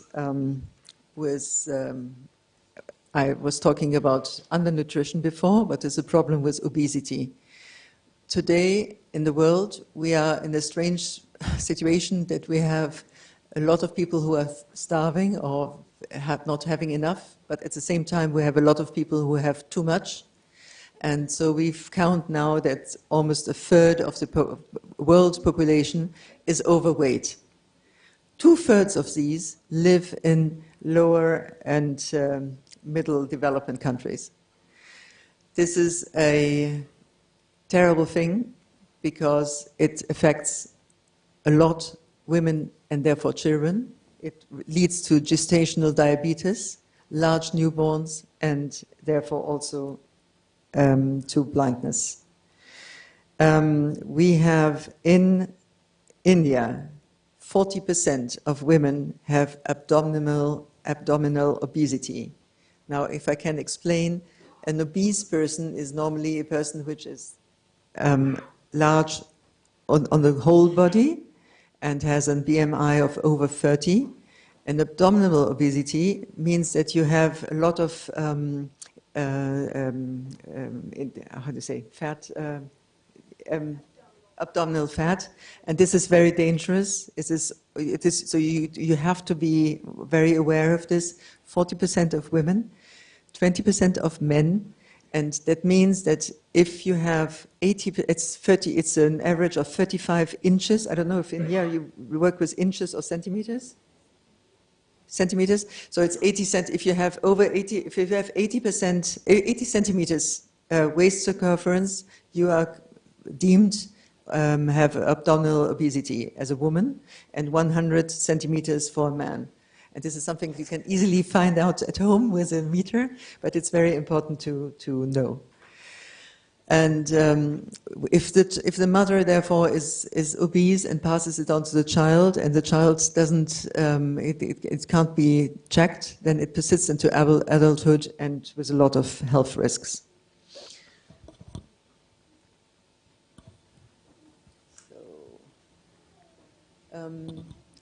So, as we said, India has the highest number of blind children globally.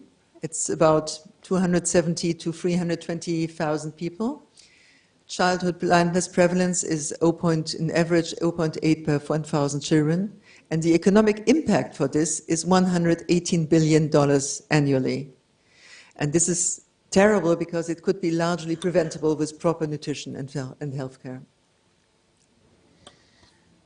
There are other environmental and lifestyle factors affecting the blindness. There's UV exposure because kids don't have glasses to protect them, and therefore it increases the cataract and retinal damage risk. It's maternal smoking. It's indoor lifestyles and that affects probably also the people who are a little bit overweight already, because less outdoor activity increases the myopia risk. But of all of it, it's always vitamin A deficiency is a leading cause of preventable blindness. So what do we need?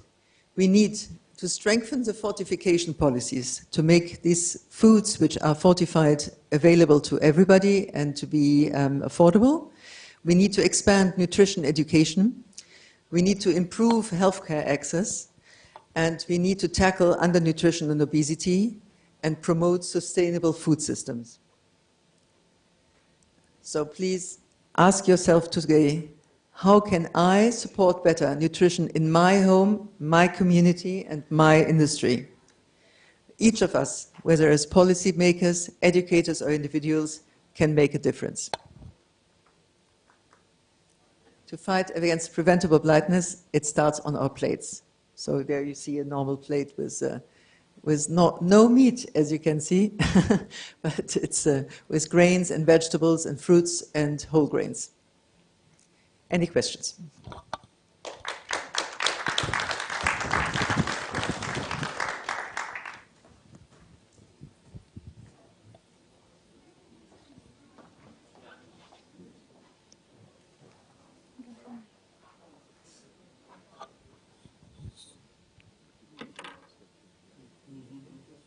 Yes.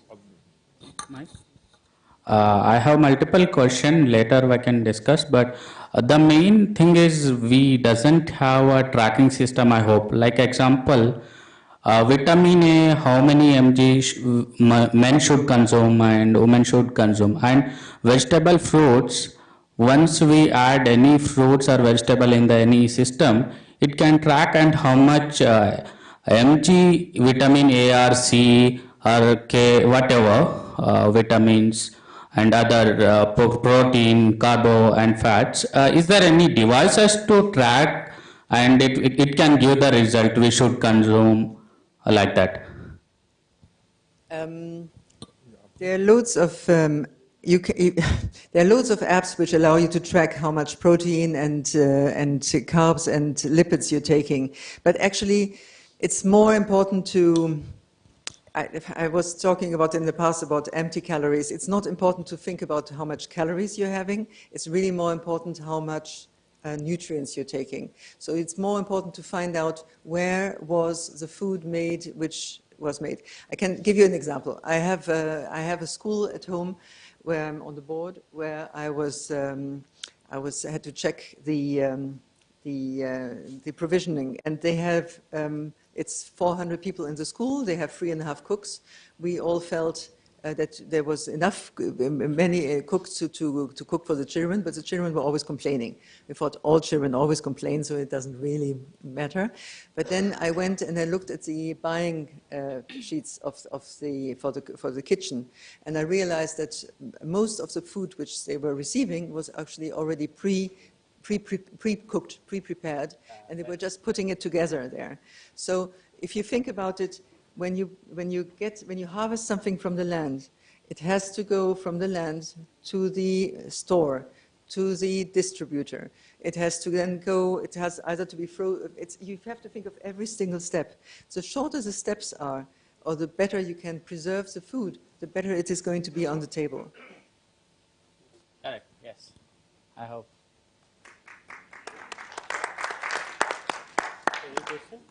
Thank you so much for the question, and thank you, Caroline. One question I would like to ask, ma'am. You talk about processed food, which is causing sometimes blindness, one of the causes of blindness. But in India, we have seen, especially in rural areas, in tribal areas, they can hardly buy processed food. So how the blindness is actually taking place in their community? I think there's one part is the undernutrition, because they don't get enough food. So that's one part. In the poorer areas, it's certainly a case of undernutrition. The terrible thing is what you can see now is that you find undernutrition in the poorer areas, and you find also undernutrition in the richer areas, because the people don't eat what they should be eating. And therefore, it suddenly arises on both sides, which it shouldn't be. And on the poorer areas, you have to think, things we normal people think of processed food, only think of the cookies we were looking out as outside, or pizzas maybe, or I don't know where you go here for over-processed food. But in fact, if you think about even your vegetable oil is processed. So you need to know how has this processed. I mean, you have in Europe, you can see there's olive oil. You have the first press, you have the second press, and the third press. So depending which press you have, the more or less nutrients you will have in there. And I think it always comes back to the fact that if you can try to make more at home. There's a system which was developed by a Brazilian doctor, which has different stages of processed food. And I can I didn't put it down here, but I can give it to you later. And it shows you exactly what stage every meal can be. And therefore you can see that people probably in the rural areas also have some processed food which they shouldn't, which is not good for them. Yeah. Thank you so much, Caroline. The information was very informative, and just it's on the breastfeeding. Even though we have the World Breastfeeding Week every year, taking from Ghosh Dada, I'm taking for the urban women. So the lactation consultant and the awareness of, because many urban women are not aware about though they know the value of breastfeeding, they face a problem because either they are not able to breastfeed them, the lactation consultation, the awareness is very low. So just wanted to know, with your experience, how it can be enhanced in India especially. So I don't know if you have midwives here. We do have, but the lactation consultants, especially also in the urban areas, also in Bangalore, there are very few. So then it becomes a very problem I had faced for 1 month. So then I have to consult, then luckily I could breastfeed my child. So that's the query that I have, that how we can enhance and elevate. It is very difficult, because it's difficult also because in the past it was told, a lot of people think that their body is going to change if they feed and they don't look good anymore. So that's one part. The second part is that the companies who have produced breast powder were saying for a long time that it's much better than the mother's milk because it's whatever, it's constant quality and et cetera, and it was hygienic and so on.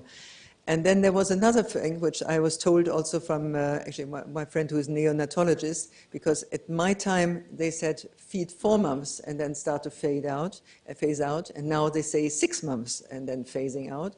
And she told me that it was given as an advice before because there was so much DDT. You remember what DDT is? Yeah, pesticide which was distributed all over, that they thought that because, again, breast milk is has fat, that it would take DDT with it and give it to the children. Whether this is true or not, this is something I can ask afterwards, Meredith.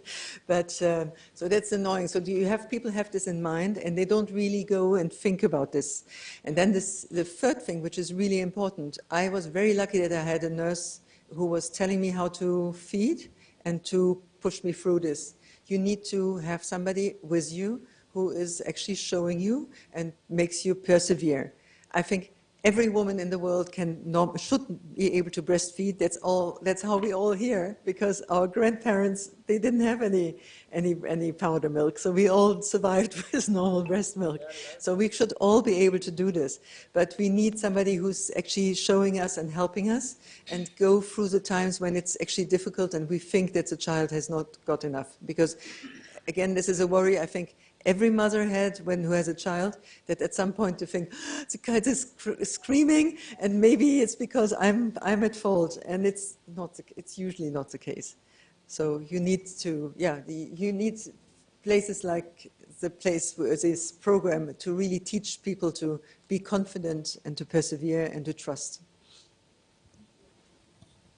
Thank you so much for the questions. I'm sure because it's nutrition, a lot of people will have a lot of things to ask you. Caroline will be us till lunch, so please feel free to catch up with her. And thank you so much, Caroline, to you as well for the wonderful session. I request Dr. Satish to please come and give the memento to Caroline.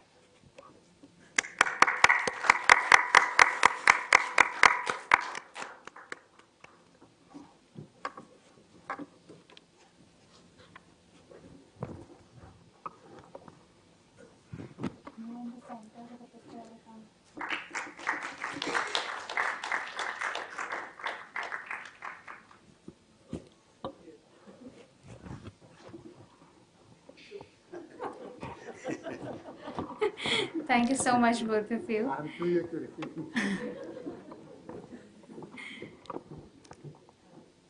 Our next speaker for today is Vinay Jaiswal, best known for his inspirational book, Sankalp Se Siddhi Tak, which speaks about the power of determination, resilience, and goal setting in achieving success and fulfillment. Today, he's going to talk on the empowerment of people with disabilities and the role of parents in it.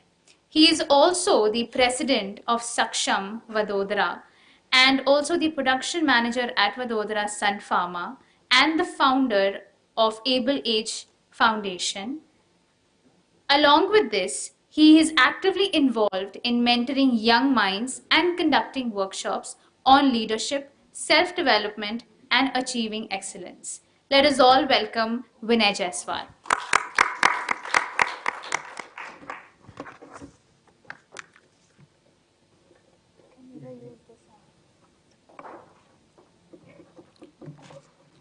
सभागार में उपस्थित विद्वज्जन, महानुभावों, दिव्यांगों के सेवा कार्य के लिए आप सबको वंदन, अभिनंदन। बंधुओं, आप दिव्यांगों के संघर्ष और पीड़ा दोनों से वाकिफ हैं, लेकिन मैं आपका ध्यान खींचना चाहता हूं उस दिव्यांग के पीछे खड़े उन अभिभावकों की ओर, उनके माता पिता की ओर। जब उन्हें पता लगता है 30-35 सालों की एज में कि मेरा बच्चा दिव्यांग है, तो उनकी मनोदशा क्या होती है, वो कितना व्यथित होते हैं, कितने डिप्रेशन में जाते हैं। शायद इसीलिए वो अपने बच्चों को एक सुरक्षित भविष्य के लिए केंद्रित कर लेते हैं कि हमारे बच्चे को वॉकर ट्राई साइकिल कहाँ से मिले, हमारे बच्चों की स्कॉलरशिप कहाँ से मिले, और इसी तक वो सीमित हो जाते हैं। इसीलिए मेरा विषय है कि आप लोग ऐसे अभिभावकों के प्रेरित करिए, प्रोत्साहित करिए कि वो अपने बच्चों को स्वावलंबी बनाएं। स्वावलंबी का तात्पर्य यहाँ पे यह है कि वह अपने बच्चों को किसी क्षेत्र में कार्यकुशल बनाए, उन्हें आत्मनिर्भर बनाए। इसीलिए हम लोगों से आग्रह करते हैं, अभिभावकों के प्रति आप एक अलग सोच रखिए, क्योंकि कोई दिव्यांग होता है वह परिस्थिति के अनुसार ढल जाता है या परिस्थितियों के अनुसार अपने को ढाल लेता है, लेकिन शायद उनके अभिभावकों के साथ ऐसा नहीं होता। स्वावलंबन कार्यकुशलता का मेरा तात्पर्य नहीं है कि आप उनको मिट्टी के दीपक बनाएं, उनको कागज के थैले बनाना सिखाएं, उनको पेंटिंग सिखाएं। स्वावलंबन का तात्पर्य मेरा यह है कि उनको 21वीं शताब्दी के रोजगार से जोड़े, उनको एआई से जोड़े, उनको नए नए नवाचारों से जोड़े, नए उद्योगों से जोड़े। क्योंकि अगर कोई बच्चा स्वावलंबी होगा, आत्मनिर्भर होगा, तो वह केवल आत्मनिर्भर नहीं होगा, वह आत्मसम्मान से जी सकेगा। आत्मसम्मान से जिएगा ही नहीं, वह देश के विकास में अपनी भूमिका सुनिश्चित कर सकेगा, वह एक पारिवारिक जीवन निर्वाह कर सकता है। इससे आगे वह किसी समाज पे बोझ नहीं होगा, किसी दया का पात्र नहीं होगा। इसलिए मेरा आग्रह है, दिव्यांगों के स्वावलंबन के लिए उनके अभिभावकों को हर स्तर पर प्रेरित किया जाए। अभिभावक की बात मैं इसलिए करता हूं क्योंकि 24 घंटे वह दिव्यांग के साथ केंद्रित रहता है। अगर मैं आपको ऐसा एग्जाम्पल दूं, मैं पूरे देश में 2 सालों तक भ्रमण किया और मैंने एक किताब लिखी, संकल्प से सिद्धि तक। उस किताब का में मैंने ऐसे शख्सियतों से मिला, शख्सियत ऐसी शख्सियत थे कि जो हम आम आदमी नहीं है। मैं उनमें से 25 विभूतियों को संकल्प से सिद्धि में कलमबद्ध किया। और ऐसे उदाहरण हैं जैसे डॉक्टर प्रेमलता सिंह, हिंदी की प्रोफेसर है दिल्ली विश्वविद्यालय की। मैं एक किताब लिखने में मुझे पसीने आ गए, वह स्वावलंबन के शायद कारण ही 150 से ज्यादा किताबें लिखी हैं। शायद हम दिव्यांग है, वह नहीं है। दूसरा उदाहरण लेता हूं मैं डॉक्टर रविन्द्र नांदेड़कर जी का। डॉक्टर रविन्द्र नांदेड़कर जी, मैं एक नॉर्मल आदमी, मात्र एम फार्म हूं। Doctor Ravindra Nandedkar ji M Pharm है, पीएचडी है, एलएलबी से संगीत विशारद है। उसके बावजूद मैं जॉब करता हूं, 3 दवा कंपनियों के सीईओ हैं। मैं एक अपने बच्ची को पालन पोषण के लिए परेशान रहता हूं, वह 1100 बच्चों को देश में गोद लिए हैं, शायद सक्षम हुआ है। मैं इसी में एक एग्जाम्पल देता हूं। देश में हजारों आईएएस हैं, लेकिन एक आईएएस है, ब्लाइंड दिस आईएएस है, डॉक्टर कृष्ण गोपाल तिवारी जी, मध्य प्रदेश में। शायद आज वो सबसे सम्मानित नाम है मध्य प्रदेश सरकार के आईएएस श्रेणी में। तो मेरा आप सबसे महानुभाव से यही निवेदन है कि आप उनके गार्जियनों को प्रेरित करें, क्योंकि अगर कोई दिव्यांग सक्षम हो जाता है तो दिव्यांगता उसकी सेकेंडरी हो जाती है, उसकी प्राइमरी हो जाती है, उसका आत्मसम्मान, वह हीरोज बन जाता है। मैं एक डाटा के साथ आपसे बात करना चाहता हूं। देश में 48 लाख दृष्टिबाधित हैं, उसमें से 7 लाख दृष्टिबाधित महिलाएं केवल सिटी में हैं। अगर हम उन्हें फर्स्ट फेज में ही स्वावलंबी बना दें तो शायद देश का मानचित्र कुछ और हो जाएगा। दूसरा चीज, आज 2047 में शायद हम विकसित भारत बनने जा रहे हैं। विकसित भारत देश की 2% आबादी को छोड़ के नहीं बना जा सकता। मैं मात्र 2% आबादी ले रहा हूं। इस देश में 2% अगर आबादी लिया जाए तो भी 2.8 करोड़ लोग होते हैं। अगर 2.8 करोड़ लोग सक्षम नहीं हुए, स्वावलंबी नहीं हुए, तो शायद हम 2047 का वो मकसद पूरा नहीं कर सकते हैं। इसीलिए फिर से मैं उसी बिंदु पे आता हूं कि अभिभावकों को प्रेरित किया जाए, प्रोत्साहित किया जाए कि उन्हें कैसे स्वावलंबी बनाया जाए। स्वावलंबन का 21वीं शताब्दी में तात्पर्य यह है कि उन्हें कार्यकुशलता के साथ आत्मनिर्भर बनाएं। धन्यवाद। मैं विशेष धन्यवाद देना चाहता हूं डॉक्टर सतीश त्रिपाठी सर का, उनकी टीम का जो यह श्रेष्ठ काम कर रहे हैं। डॉक्टर सतीश त्रिपाठी का जो कार्य है वह खुद में अनुकरणीय है, उदाहरणीय है कि वह इतने दूर बैठ के देश के लिए, समाज के लिए जो कार्य कर रहे हैं वह हम युवा पीढ़ी को सीखना चाहिए। धन्यवाद।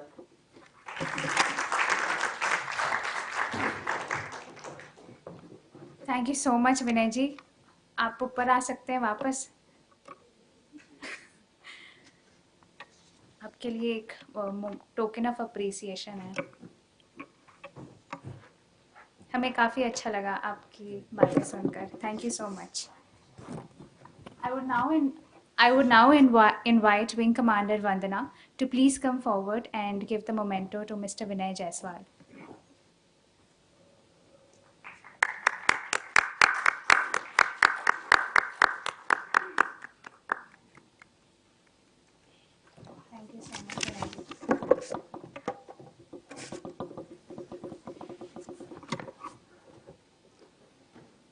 Next, we have our panel, Sustaining the Momentum, Next Steps in Inclusive Education.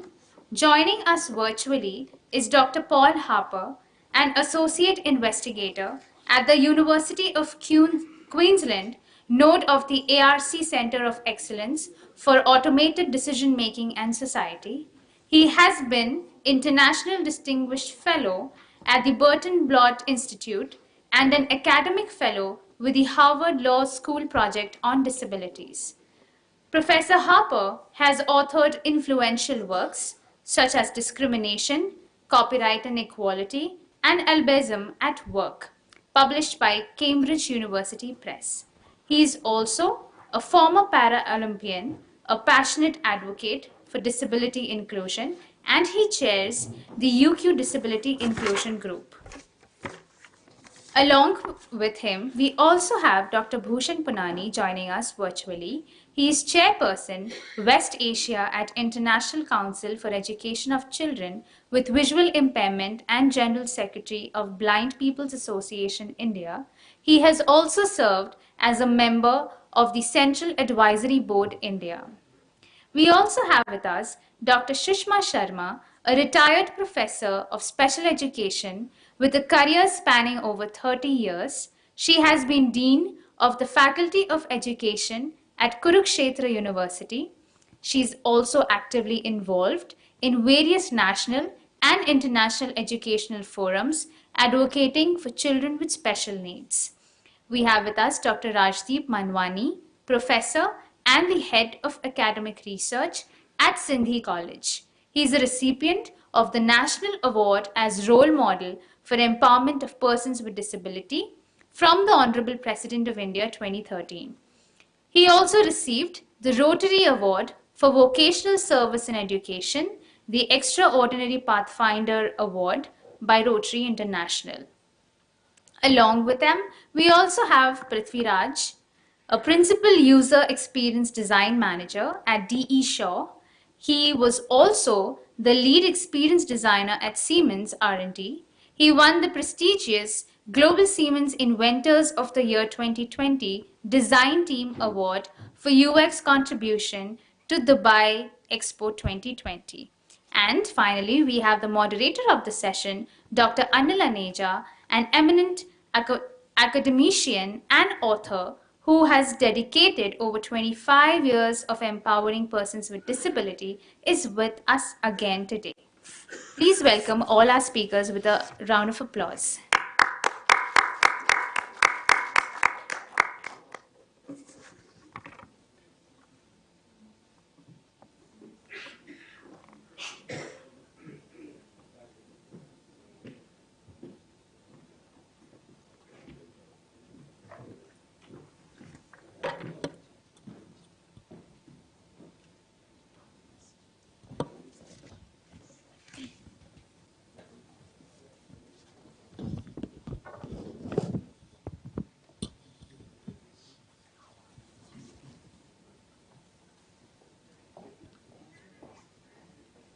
Hi, Dr. Rajdeep, you can hold the microphone.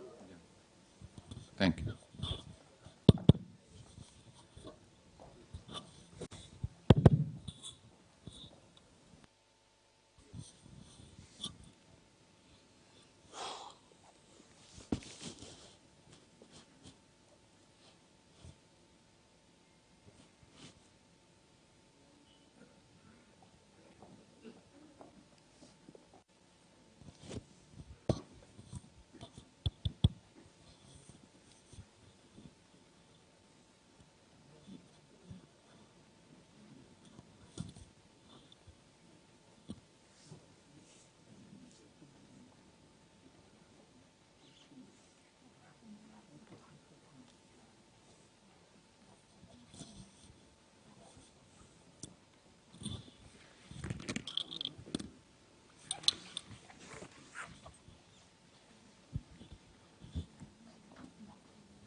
I would now like to hand over to Dr. Anil Aneja, who can start moderating the session. Thank you.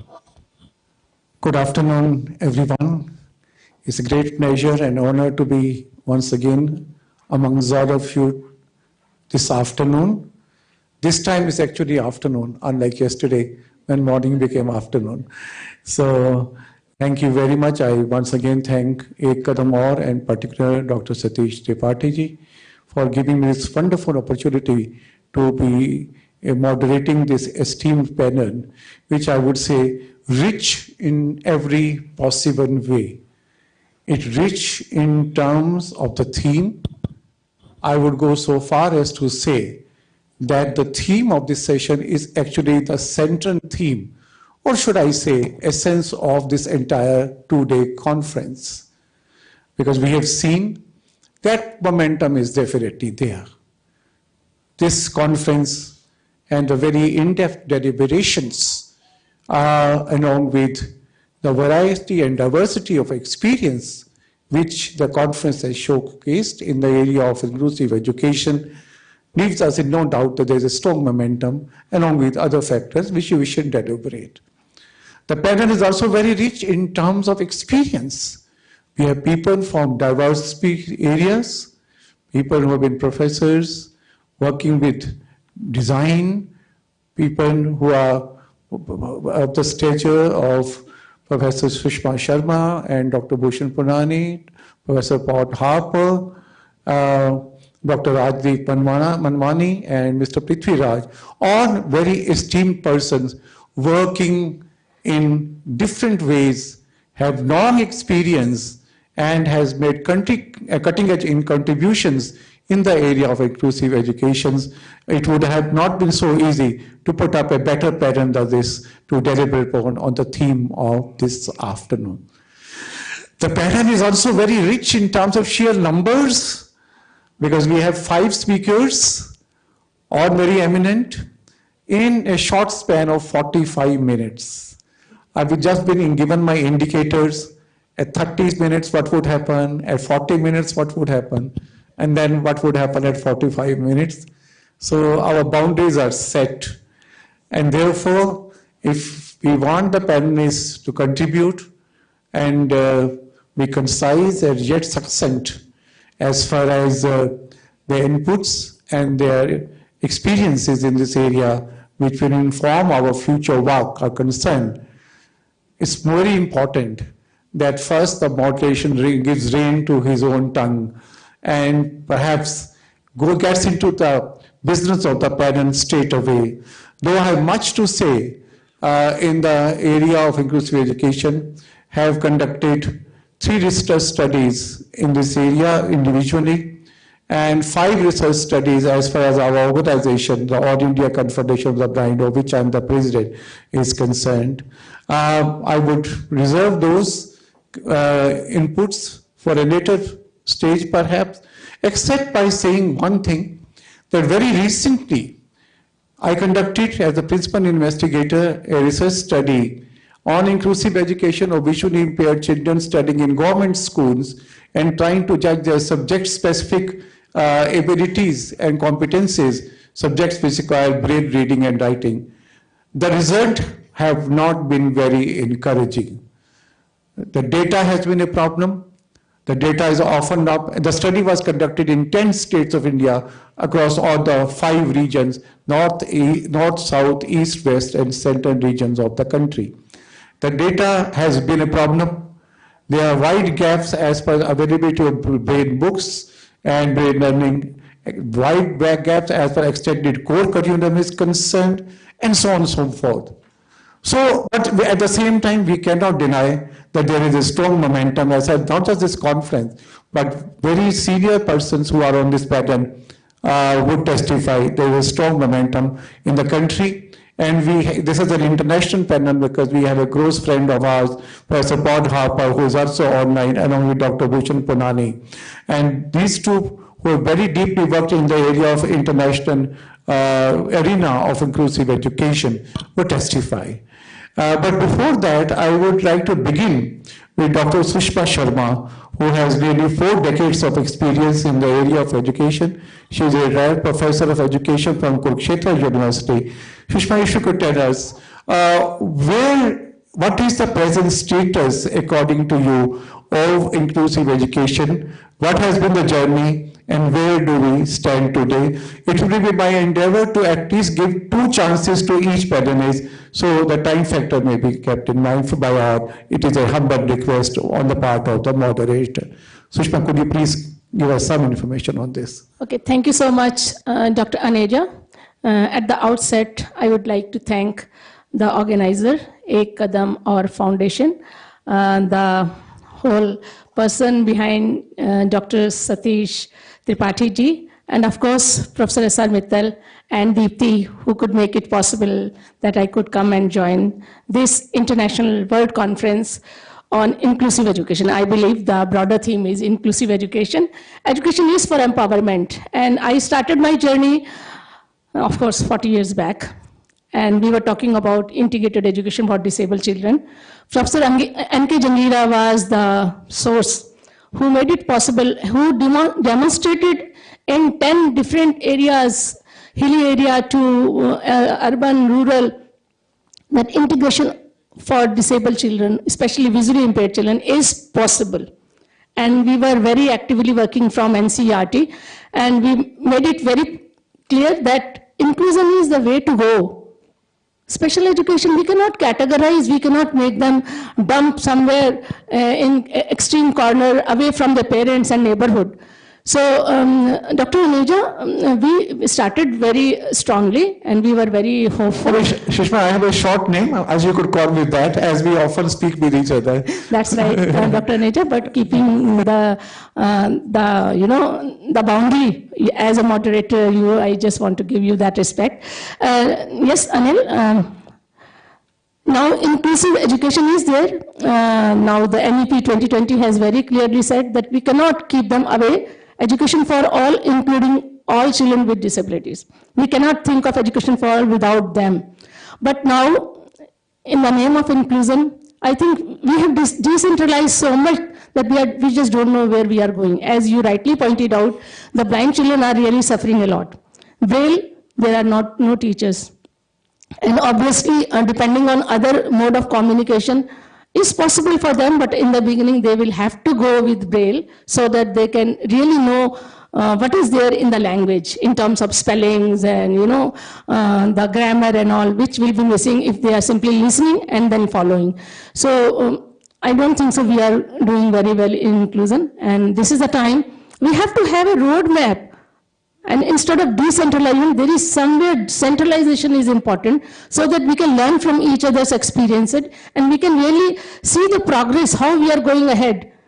On the name of inclusion, if children are simply being dumped in schools, that won't help. So I think Dr. Tripathi has very rightly collected all of us together. It's our responsibility to make it sure that children with disabilities, especially visual disabilities, are not left behind. The SDG clearly said no one should be left behind, and our children with visual disabilities are left behind. I think we will be held responsible somewhere. Our conscience will say that we didn't do the justice.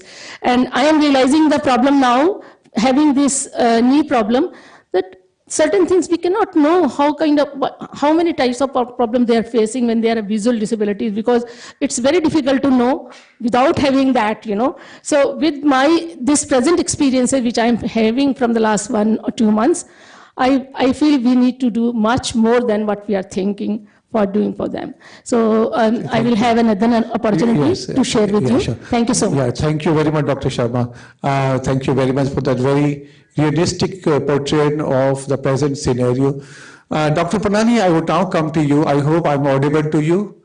Dr. Panani? You're audible. Yeah, thank you very much. Yes? Yeah, I now come to you. You have also have vast experience for equal number, nearly 4 decades, both national and international, in the area of inclusive education. I know that you are a great champion of inclusive education. Where do you stand in terms of policies and legislations? And how do you think that policies and legislation can contribute to our future work in the area of inclusive education in a realistic sense, not just in a philosophical sense, but in a more tangible, realistic sense? Dr. Panani. Thank you, Dr. Aneja, my co-panelists and organizers. I'm very glad to report that we are at a takeoff stage. We should be proud of our country, which has given 5 platforms for ensuring proper, effective, result-oriented, inclusive education. We have the scheme, IEDSS, which was IEDC, started right from 1976, modified in 2009, now part of Samagra Shiksha, where every child is supposed to get free and compulsory education with the support of special educators. Then we went for the law, Rights of Persons with Disabilities Act, which is a new version of earlier Act of 1995. And that act itself ensures, focuses, mandates inclusion and inclusion for every child. Of course, it recognizes special schools, but the target is to go for inclusive education. Almost every support which a child requires is mandated in the law. Then, as I mentioned, we went for the national policy in 1986, first time, and which is now new policy on education. This called National Policy on Education 2020. I must tell all the people who are listening to me, it's one of the most well-drafted and well-implemented policies in the world today. This is the one policy which focuses on the inclusive education of each and every child, including children with disabilities. This is the first policy which goes to the extent of setting up digital libraries, providing special educators, providing all the support services, giving scholarships, giving transport. We do have a wonderful policy. And the third and the fourth pillar, which is very important for us, is the judgments of the various high courts and Supreme Courts. You will be very glad that we have very bold judgments. If you are aware, a judgment of 2018, which mandates that every school in this country, regular school, should have 2 special educators depending on the type of disability the children have in that school. It also mandates that all the vacancies in the special school must be filled up within 1 year.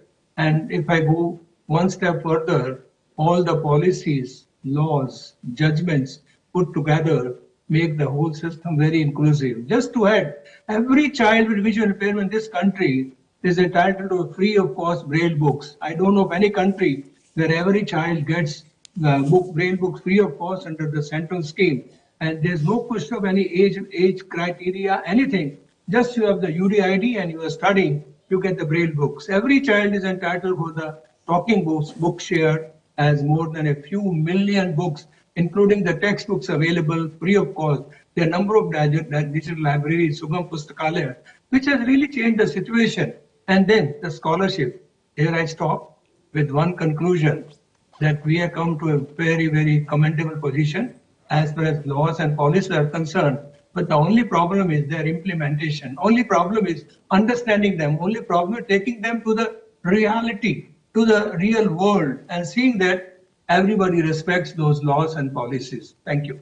Thank you very much, Dr. Panani. Just to supplement what you just said about the availability of free Braille books and free digital materials, I may point out that recently the government has started or just about to launch a new scheme called DANM, Digital and Accessible Learning Management Material, Learning and Accessible Learning Materials, under which every visually impaired child will be entitled to 2,000 brain pages if any NGO or any brain press of the country produces up to 2,000 pages for every visually impaired child. That is reimbursable by the government. And as far as converting material in digital format is concerned, I understand, if my information is correct, that there is no limit. But Dr. Panani, one thing, that you say that everything is in place. I fully agree. We have some of the best of policies at legislation and jurisprudence. Yet, at the ground, things are very different everywhere. What could be some of the key reasons for that? Would you like to comment on it? For that, I'll prevail upon all of you who are listening to me The problem is policies are there, laws are there, but we don't read them, we don't understand them, we don't implement them. Very fact that one individual goes to the Supreme Court and challenges that why the children with disabilities are not enrolled in the regular schools, why there are no special educators. And Supreme Court goes to the extent of giving a speaking judgment, which is applicable to the whole country, that every school must have such educators and there should be vacancies filled up. And based on that, the High Court of Gujarat has passed the strictures that within 1 year, the state of Gujarat has to implement everything. So, Dr. Aneja, the point is, while policies are there, laws are there, programs are there, schemes are there, judgments are there, difficulty is that who should bend the cat, who should understand those policies, who should act upon the judgments of the courts. So my request to everybody is that please go through all that material, please go through all those judgments and see how those judgments are implemented, how the laws are implemented in your area of work. And to give a simple example, nothing can happen in any state unless the state government issues the notifications for implementation of certain parts of the act. Nothing can happen unless there are executive orders. So it's our mandate, it's our responsibility that we must prevail upon the government that they must adopt all the sections of the law in the right perspective and issue the official notification, allocate the budget and sensitize the people, motivate the people, and see that all those policies become the reality and nothing stops us going for advocacy, going for court judgments, going for convincing, persuasion, motivation of the concerned officials so that all those laws and policies and statements become the reality. So ball is in our court. How we do is up to us. There are schemes. Like I mentioned, Braille book is available to every child. But how many teachers are knowing about that scheme? How many children are really getting those Braille books is the question mark. But that question mark can be settled if all of us who are advocates of this field understand, implement, and see that those policies become the reality. Yeah, thank you very much. I now come to Dr. Manwani. You had an important department and a good institution, a very important institution. Tell us, you see, needs assessment is perhaps basic to the implementation of any policy of legislations. So what do you think are the needs of various stakeholders of inclusive education, particularly students, and how these could be further identified? Thank you, Dr. Aneja. Let me start off with a quote which I had written some time back. It said that the problem with understanding disability is the disability of understanding. And I think so the primary need of students and any other stakeholder is to be understood. Let me give you an example with a small anecdote. In a person like me, and I'll talk about a research study just in 2 minutes. I had gone to Coimbatore to give a session for the students of Chartered Accountancy. I'm a commerce faculty, so I teach mercantile law. So I had gone there. And they had arranged for a bus for me. So I reached Coimbatore in the morning and they told me somebody is going to pick me up at around 6 o'clock in the morning over there at Coimbatore. And I got down at the last bus stop. I wasn't traveling with any escort. And nobody was there to pick me up. So I was a little worried. I called up the organizer here in Bangalore and he told, no sir, somebody is standing there from 5:15 in the morning. You got down at the wrong bus stop. I told, no, it's the right bus stop. It's the last bus stop. After a lot of higgling, haggling, getting the number of the person who had come to pick me up. At around 7 o'clock, that boy identified me at the bus stop and he took me. So while going to the hotel, the boy's name was Sunil. I asked him, Sunil, see, it's very strange. I am visually impaired. I can't see. So I couldn't identify you, but we were at the same bus stop for the past 1 hour and you couldn't identify me. What's the problem? He told me, sir, he told me a blind person is coming. So I thought a person with black spectacles, white cane, sorry demeanor is there. How do I know blind people are so handsome, charming, good looking? Understand? I mean, modesty is not my virtue. Yeah, if you're clapping, clap properly. Don't do this aadha business. Ek haath aur. Correct or no? Ek haath.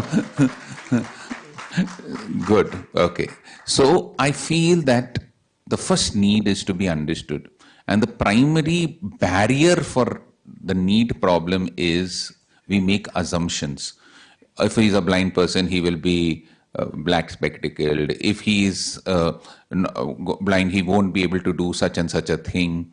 There are so many assumptions which go from the sublime to the ridiculous. So what I feel is, let us cut down those assumptions, because even if you see the word assume, it's ASSUME. You make an ass of you and me, correct or no? So I feel that the assumptions are the primary need.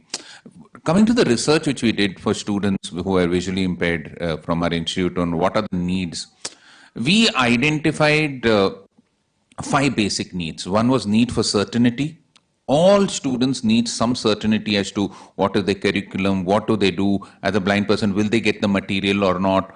So that was the primary need. The second need was the need for networking. They needed some help from people from the some mentor or somebody whom they could network with, and they could get some support in that way. The third need was the need for contribution. They felt that when they were making presentations, etc., they also wanted to contribute. The fourth need was the need for growth. They wanted to grow at a particular aspect of the organization. So all these 4 were the more primary needs. We'll talk about that. So need for certainty, need for networking, need for contribution, and need for growth. So if these needs are taken care at every aspect in every organization and in every educational institution, I think so it can make a big help. Thank you so much. Thank you very much, Rajdeep. Thank you, very well said. I will now turn to Professor Paul Harper from Australia. Paul, thank you very much for joining.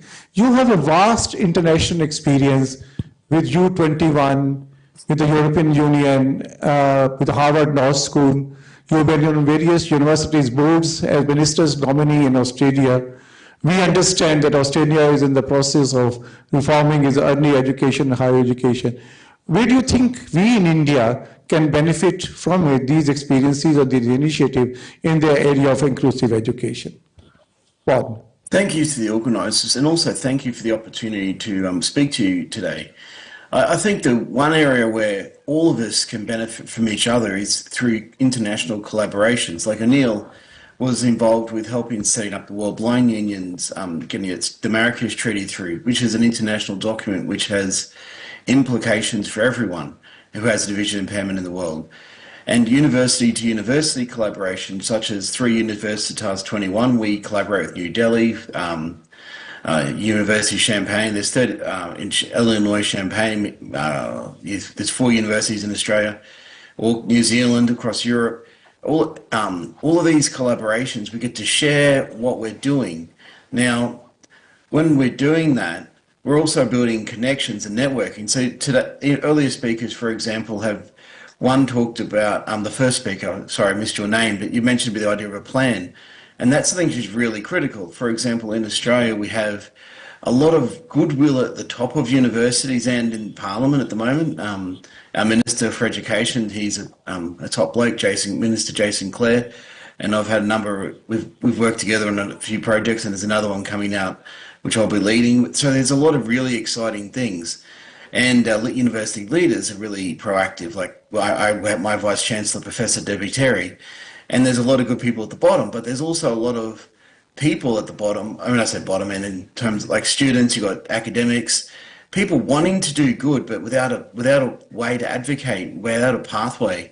And so through all of the collaborations, what we're doing, what you're doing, and networking like this, we get to build pathways and plans so that we can enable everyone in our community who wants to do something for the community at large to actually be able to do that in a way that creates tangible and lasting results. And I think we're seeing that happen. And I guess one of my anecdotes is I was hit by a train when I was 14, so 1993.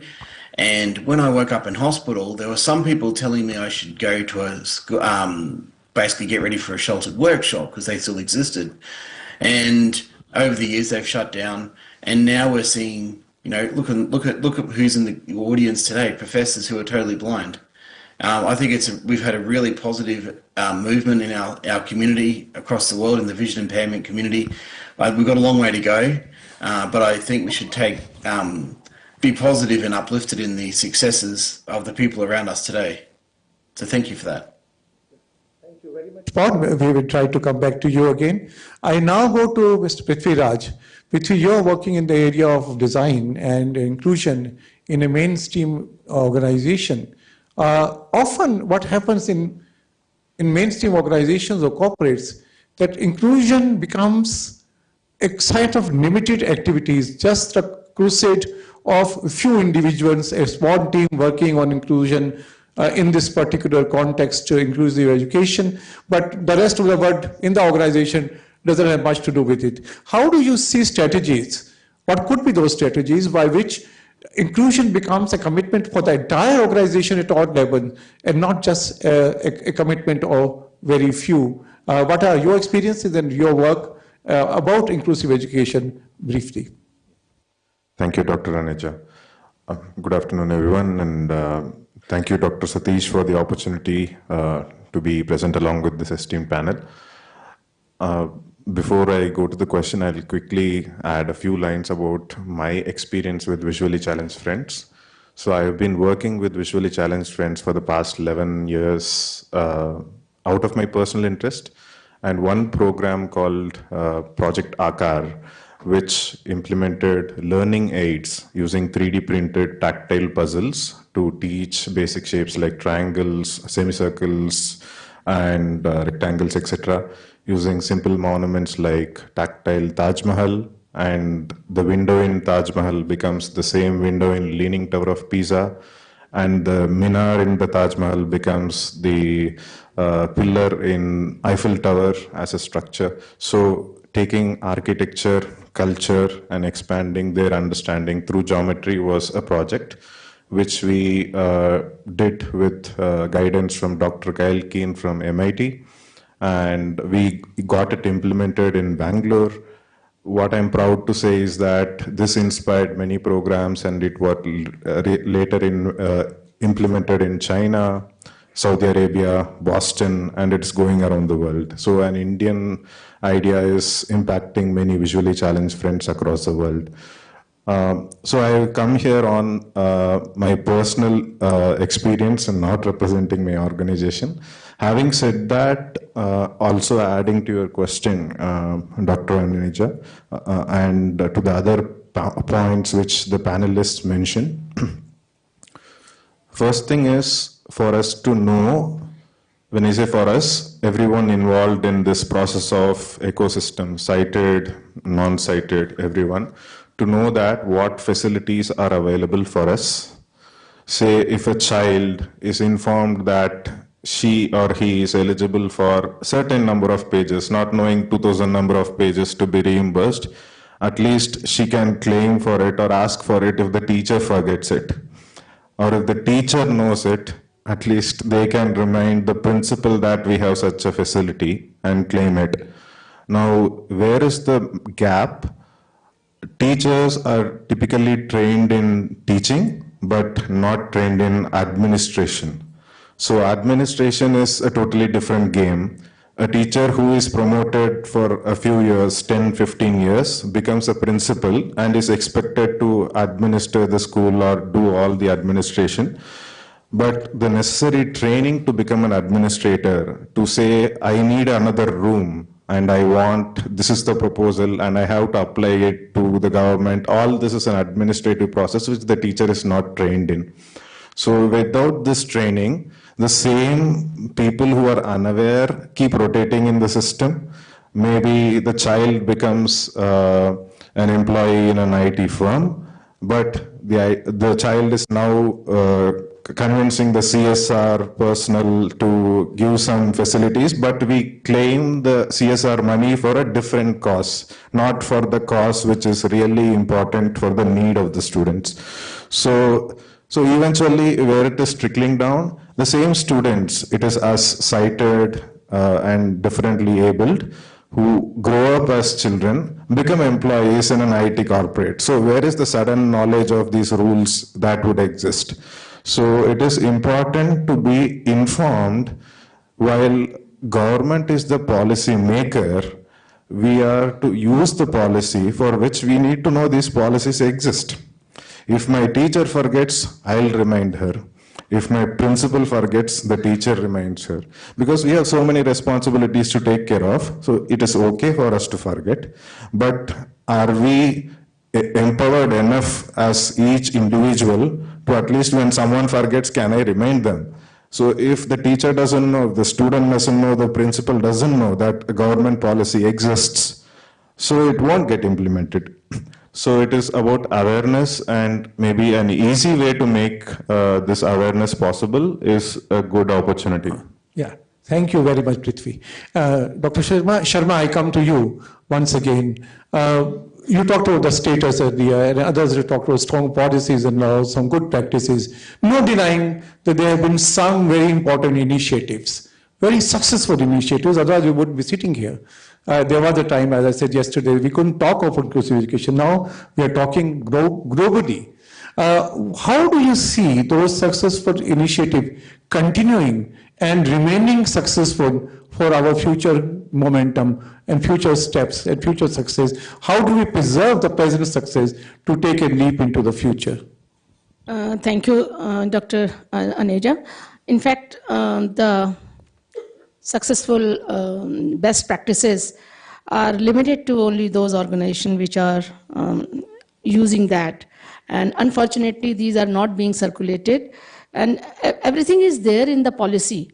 So many initiatives have taken, and Dr. Punani has very clearly mentioned that in even 2020 policy have said that we cannot leave them aside. They are part and parcel of just like us. But the things are not happening. And every time the High Court, Supreme Court has to intervene to make everyone understand that this has to be done. Recently, I had my little experience which I would like to share. The Supreme Court has made it compulsory for all the central universities to have access for all. As we all know, the barriers have to be removed. And you would be surprised to know, 2 universities I visited along with my husband, Professor Ram Nivas, things are not there. And we should not be harsh. So if simply we'll go and we'll inform the Supreme Court that these are the status, that won't help in any way. Fortunately, I was there, so I took sessions with the students of Department of Education in both the universities. Until unless we create awareness, as Dr. Punani very rightly said, that when awareness is not there, policies may exist. We are the country who are known for the policies framing.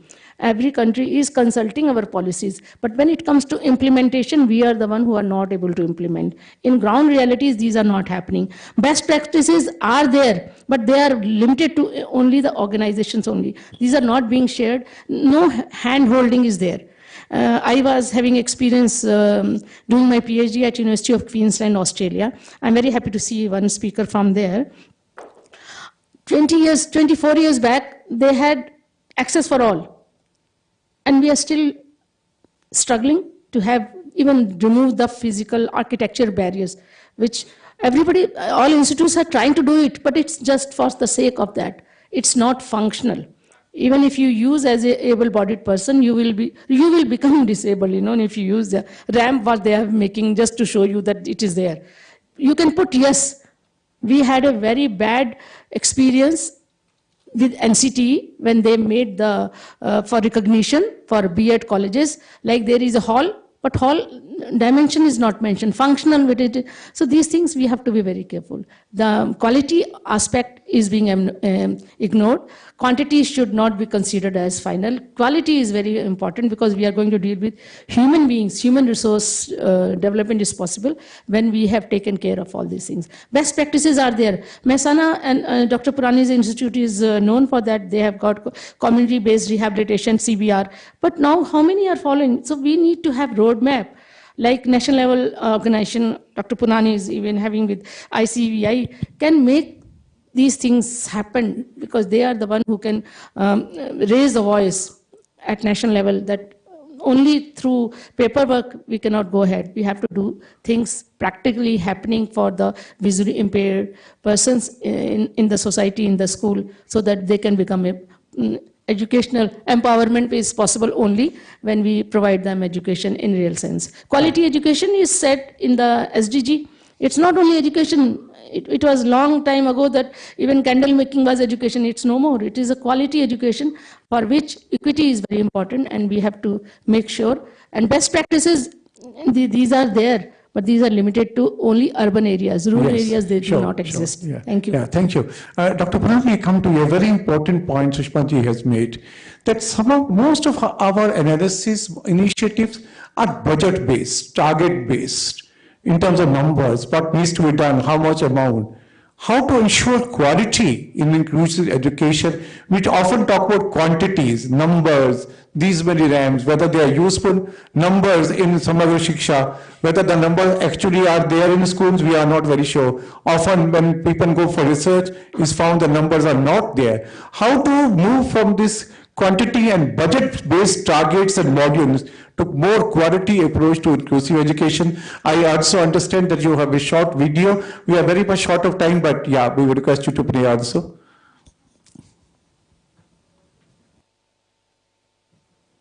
Dr. Punani? Thank you, Mr. Aneja. First of all, I request each and everyone who's listening to me, think in a positive manner. You'll be surprised, there are hundreds of classical examples now of success stories, of success institute.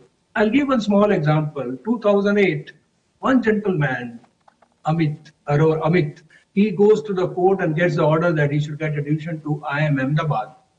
And he won the case. We supported him. Today, a few hundred students across all IIMs are getting admission in the Premier Institute. So my request, to cut the story short, my request is please document success stories, upload them in the social media.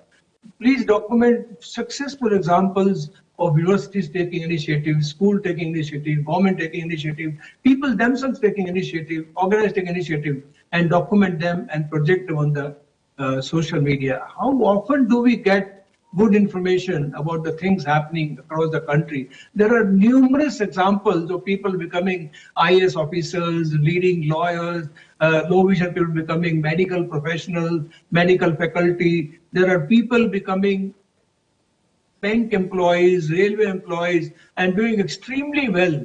So I think Dr. Aneja, the turning point is, first struggle was the quantity, which we have achieved to a great extent.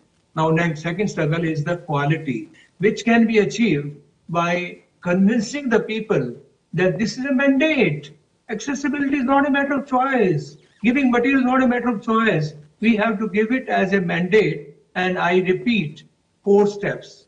Document success stories, upload them. Document successful examples, upload them. Go and convince, motivate, orient the authorities. It's a turning point. Whenever you orient the faculty of a university or the admission of a university or of a college, of the administrators, of politicians, results are very good. And fourth and very important, that we should work as a team. Within our own field, we are not aware what things are happening. I feel very sorry when I come to know that good information is not even reaching to the people who are teaching others, people who are giving influence to others. So we have to have a mechanism to share good stories. That's why we keep arranging conferences, dialogues, web meetings, so that more and more people are aware. If we keep the target that we'll continue attaining the quantity as well, and within that, we'll keep on improving the quality through concentrated, our directed efforts, using the policies and laws and judgments as a tool, as a positive point. Just to share with you, yesterday we had across the country Sugamya Yatra, accessible journey, the rally, very successful. We have Voice of SAP app. You can go to the app and see how many buildings, thousands of buildings in this very country are accessible. And thousands are not accessible. So we can see what buildings are accessible, what are not, and then we use the tool to see that which are not accessible, we don't have the quality, motivate them, convince them. If nothing happens, use the law, use the policies, use the tool, and that's where we can increase the quantity and improve the quality simultaneously. Thank you, sir. Thank you, Dr. Punani. Professor Harper, I come to you now. You have been deeply involved in networking amongst various disability organizations and further networking with various socio-political and economic organizations. How do you think inclusion can be reached through these initiatives? Well, I think one really important thing to emphasize is the numbers of people with disabilities accessing education, wanting to get into work and into higher education is increasing. A good example here in Australia, we used to have around 4% of our whole student population in the country had a disability, registered as a disability. Now it's over 12%. So if you think about if you have a road and suddenly you've gone that sort of increase in numbers, but you haven't actually increased anything else, you're going to have gridlock. It's expensive. So simply go, and that's one which has got traction recently. I've been saying the current model of approach to include these students is broken. At the same time, our students are more litigious, more are conscious of their rights and will exercise them. And when I talk to the politicians, I emphasise, depending which side, one side it's emphasising it's fair, the rights, the fairness, the human rights aspects, and the other side, it's in the national financial interest, because if you can take 10% of your population from a welfare dependency into paying taxes, it's a huge benefit. So those have been gaining traction with both sides in Australian politics. I won't talk about the US because that's a bit, I don't know what's going over there, but anyway, moving along from there. But in the UK, I've seen the similar arguments working. So I think, and those arguments work, but really critical is be organised. And actually, a really good example, I was appointed into a ministerial reference group, and I realised as I sat in this room that I was the only person that didn't have a core group of people I could call upon. So the other people had, one had a number of university vice-chancellors who had all their networks, others had their own business networks. So most other people in the room had resources at their fingertips which outstripped mine by, they had 30, 40 people easily on their speed dial in that meeting they could send a request to. And I had a couple of mates who were volunteering, who were great, and professors, so that emphasis on that one is to be organised and make sure when you get in these situations, say you need the resources to contribute properly. Thank you very much, Paul, for this very important input. I now come to Rajdeep. Rajdeep, what according to you are the future barriers in inclusive education in brief, because we are just at the dot of our time. So we have you, and then Prithvi coming in, and then by closing. You called me last, so I have to be No, brief. you're not the last. Okay. You're not the last. So last two are brief, others can speak longer. Yeah. No problem, but I won't be brief. Okay. Just for the sake of it. But see, just in 2 or 3 minutes, as per our Upanishads, there are 3 types of logic. One is called Kutarka, which is fraud logic. One is called Tarka, which is called logic. And one is called Vitarka, which is called breakthrough logic. What I'm trying to tell you, sometimes in inclusivity, we use Tarka and Kutarka together. We use fraud logic. For example, when I started my teaching career and they said, oh, how will you write on the board? What will you do? You're teaching income tax and all that. But it was surmountable. It was fraud logic because I could sit with a student, sit with them, write down the sums, get the best student to write on the board. They don't need me to write on the board. They can ask anybody else to write on the board, but they need the explanation, whether it's an accountancy, debit or credit or whatever it is. So sometimes we get stuck up with this Tarka and Kutarka most of the time where we have this fraud logic. One of my principals, when there was a quiz master, fortunately or unfortunately, he didn't turn up on the day of an intercollegiate event. And I'm very good at quiz, so I told him I'll do it. He said, Rajdeep, how will you do it? I told him, no, there are 5 teams on stage, 6 rounds, 30 questions. I've got a brilliant memory. I'll remember it. He said, that you'll remember, the slides will go on, but suppose you fall off the stage. I told him, it's okay. For the first time, you'll have a quiz master who's in touch with the audience. You don't worry. But I think sometimes there is Tarka and Kutarka which goes on. What we have to look at is Vitarka, that is breakthrough logic. See, when I was in my 12th, I was studying statistics and there was a topic called normal distribution. You know, the bell-shaped curve. Some of your salaries are based on that, all of you know. So what happened was, I couldn't understand that. And every teacher told me, leave it off, don't worry, Rajdeep, you won't be able to study this normal distribution, leave it at choice. But there was one teacher, statistics teacher called Dr. Vigneshwar, who called me to the staff room. He put a towel on his head from the left to the right, made me touch it tactilely. He said, this is a bell-shaped curve. And he said the nose is the mean, median, and mode. And that removed all barriers. Now if I've published 65 research papers, done 14 research projects, all because there was somebody who was thinking out of the box. So I think we need an out of the box thinking, we need Vitarka. Now, since it's the last line, is it okay? One line more, right? One line more. I just want to add that if we can think Vitarka, if we can think breakthrough, everything is possible.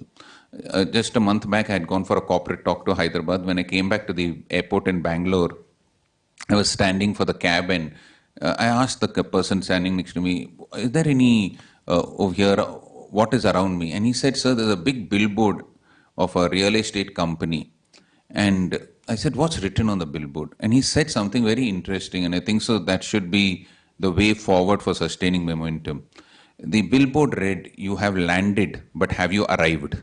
And I think so that's the question which we have to ask ourselves. Yes. So we have landed here, but have we arrived? And with that, I would like to thank you so much. Thank you very much. Thank you. Prithvi, what would be the role of corporates, organizations, businesses in inclusive education? We have been working with one of them. How do you think those, beyond money, finance is very important, we can't do without it, but I'm thinking in a larger way. Beyond money, where would be the role of the corporates in promoting inclusive education in future? Thank you, Dr. Aneja. That's a very important question. I was reflecting on with Dr. Homiar today morning. So it is important for all the stakeholders to understand that empowering and making our visually challenged friends independent has a deeper meaning to it. Not just, I'm not against Braille, but just categorizing empowerment as Braille is very limiting. So the CSR funds are for a good cause which the company wants to be proud of in investing in a particular cause and also show returns to certain other committee members that this is the investment, this is the returns. So they will take certain parameters to measure what is called impact according to them. They can count that we distributed 10 or 100 Braille tablets, but are they being used by the child? Is the teacher trained to help the child leverage it for the next 1 year? Is not probably well calculated as per my understanding with experts, discussion with experts. So, and also the people who put an appeal, that is the school teachers, facilitators, the principals, also should have an improved understanding is what I got to know. Because if they appeal to the CSR saying we want Braille tablets, then the CSR will give that. Right, so it is a holistic understanding when we say we want an improved accessibility. The student should be independent. For example, Dr. Homiar was pointing out today morning that blind children are restricted from giving their answers in their 10th grade exams on a digital computer. They are taught to be equivalent. During education, they are given access to computers, but when they write exams in certain areas, they are stopped. So in that case, it is like curbing their rights. So why would the person have to depend on a scribe to read the question, even they can do it by themselves on a computer? So the holistic understanding of each of the stakeholders will clarify the equation and what we demand and what we measure now after we put our CSR fundings. If that is informed, that will be a game-changing activity. Sure. Thank you very much. To conclude, just try to say 2 or 3 things. So much is there to say. This has been a very catalyst pattern and has given very thought-provoking ideas. One that, as Dr. Mani said yesterday morning, inclusion and inclusive education in India has been there for a very long time. We have evolved, we have moved forward, it's been a long journey, particularly in the last 40 or 50 years. In some way or the other, in the context of that time, inclusion was something, and in the context of today, inclusion is something else. I agree with Dr. Punani that we should be positive. There are problems, barriers, but we should look at the silver linings and move forward. There's no denying that inclusive education is there to stay. That's the only way forward for future. It is mandatory, and to move on that way forward is ek kadam aur, and once again, ek kadam aur. Thank you very much to all the panelists for joining. Over to the organizers.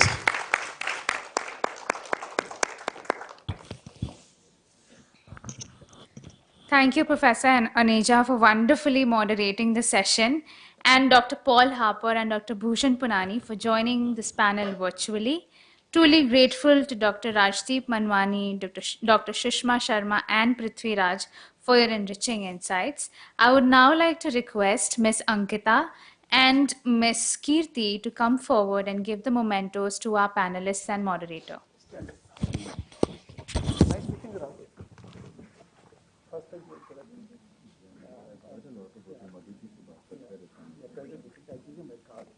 I'm professor and head of department of English University of Delhi, and president of Polytech Official. We should be in touch. I mean, first send me a contact on WhatsApp, which we don't tell now. If you have, I know you're a motivational speaker, you call me sometime at Delhi University.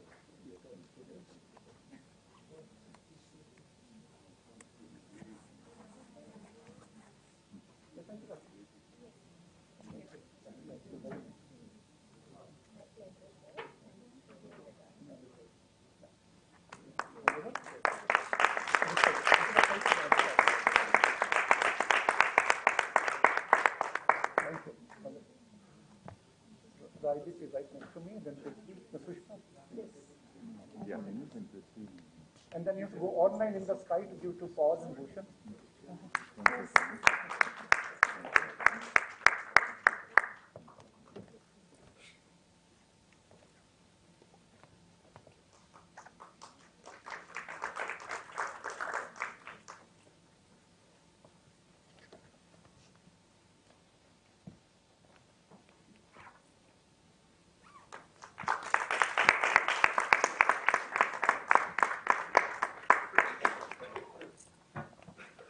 Thank you so much, everyone.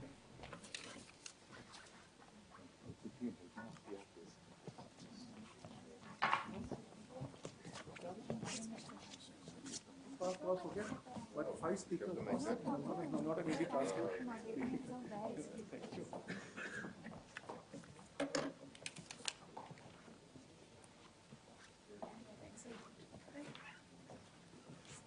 Would you like me to help you with something? Should I? Yeah. Sure.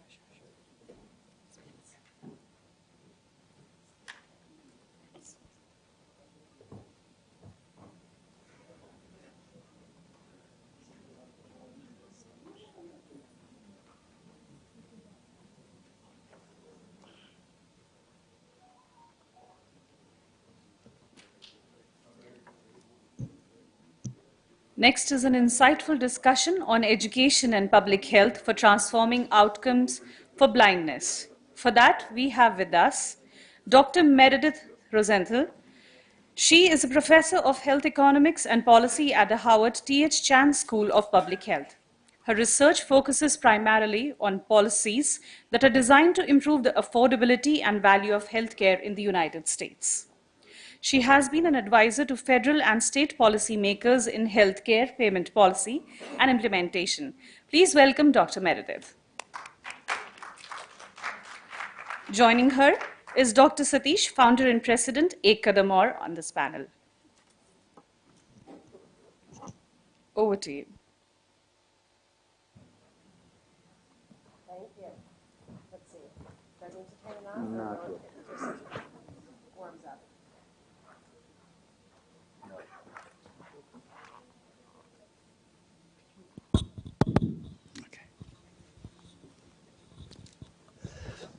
Thank you. Wonderful to see all of you here again. And I just want to start by thanking Satish Ji and the Kadam colleagues and volunteers and all of you. This has been such an incredible experience for Dr. Alina and me. We've learned so much from everyone we've spoken to, the students, faculty. It really has been a wonderful conference, so thank you very much. As my wonderful introducer noted, I'm Meredith Rosenthal. I'm a professor of health economics and policy at Harvard University's School of Public Health. I'm a middle-aged American woman, a few inches taller than Dr. Alina, and much shorter than not Dr. Caroline.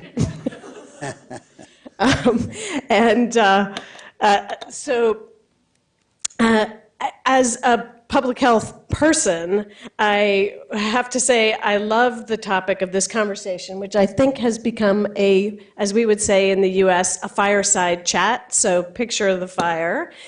We are having a fireside chat, and we hope that you all will join us in this conversation. Sure.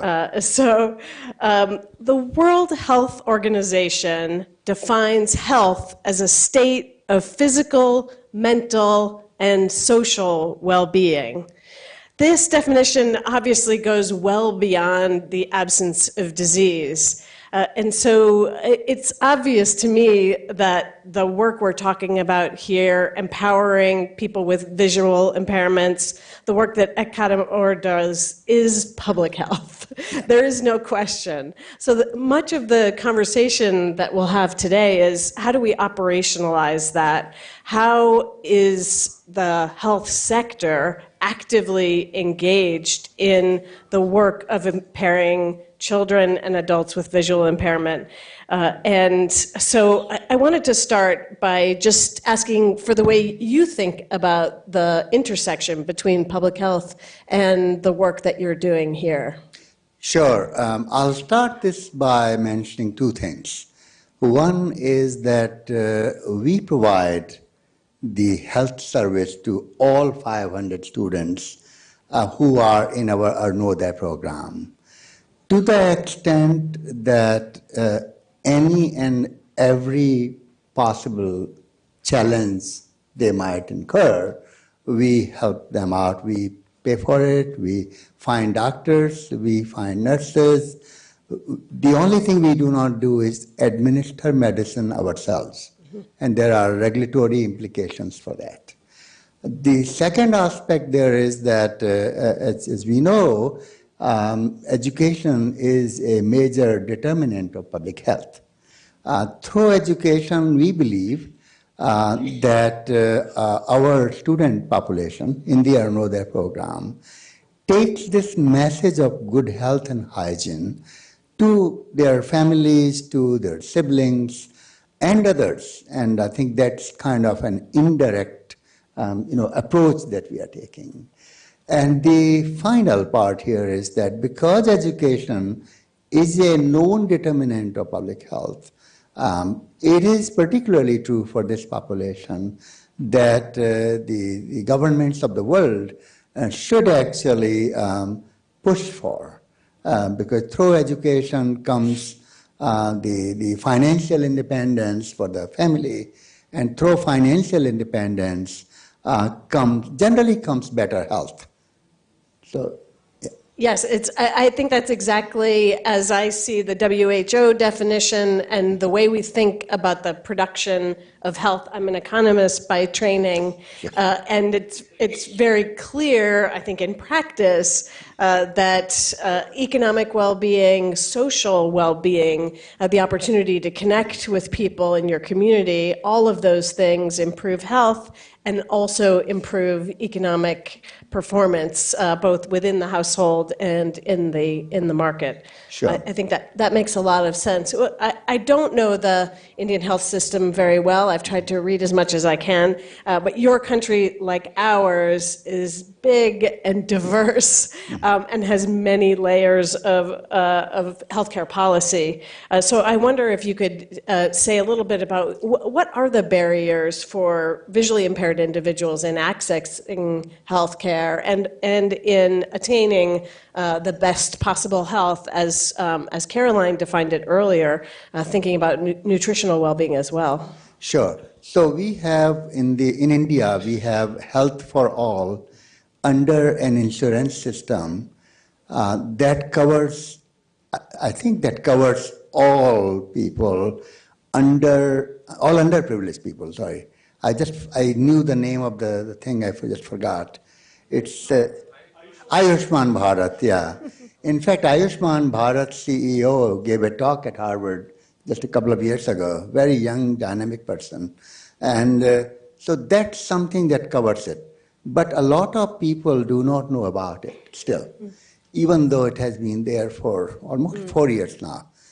So the one major challenge in India is the communication does not reach to all.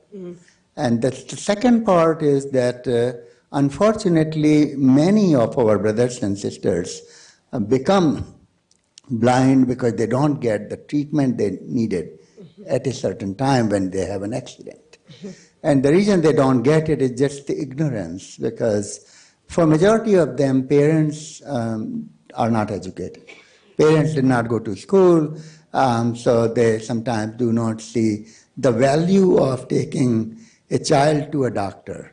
Otherwise, the primary health care in India is free of cost, and it's available all over the country. And the quality varies depending on which state you go to or which areas you are in. So, excuse me. So those are two main ones, and I think the real private health insurance that has a wider coverage, that health insurance is not available to most of these people just because they're not working. I mean, it's related to work. The employer provides that kind of insurance. So, and then some states have their own insurance. They do not participate in Ayushman Bharat. So there is a challenge there as well, because some states can do a better job than others. So in terms of, again, implementation is always a major issue. Some states do it better than others. Sometimes the states that pick up Ayushman Bharat, do a really good job. And I think you've been alluding to in a couple of your answers this question of health literacy, yes. Which really envelops both access to healthcare and health insurance, but also issues like supplementation that we talked about before. How important do you think actually teaching families, children about how to improve their health? What is important about maintaining and promoting health? How big a role do you see that playing in That this can work? actually play a huge role. I mean, I think, just to share with you that when I was growing up, we used to get these vitamin A, the fish capsules, and they really stink. They really don't taste very good. And so if I got 50 of them, I'll probably at the most use one and throw away 49. I must also say that until after my PhD, I did not know how to take a tablet from mouth. I simply did not know that. I mean, it's basically, I did not know.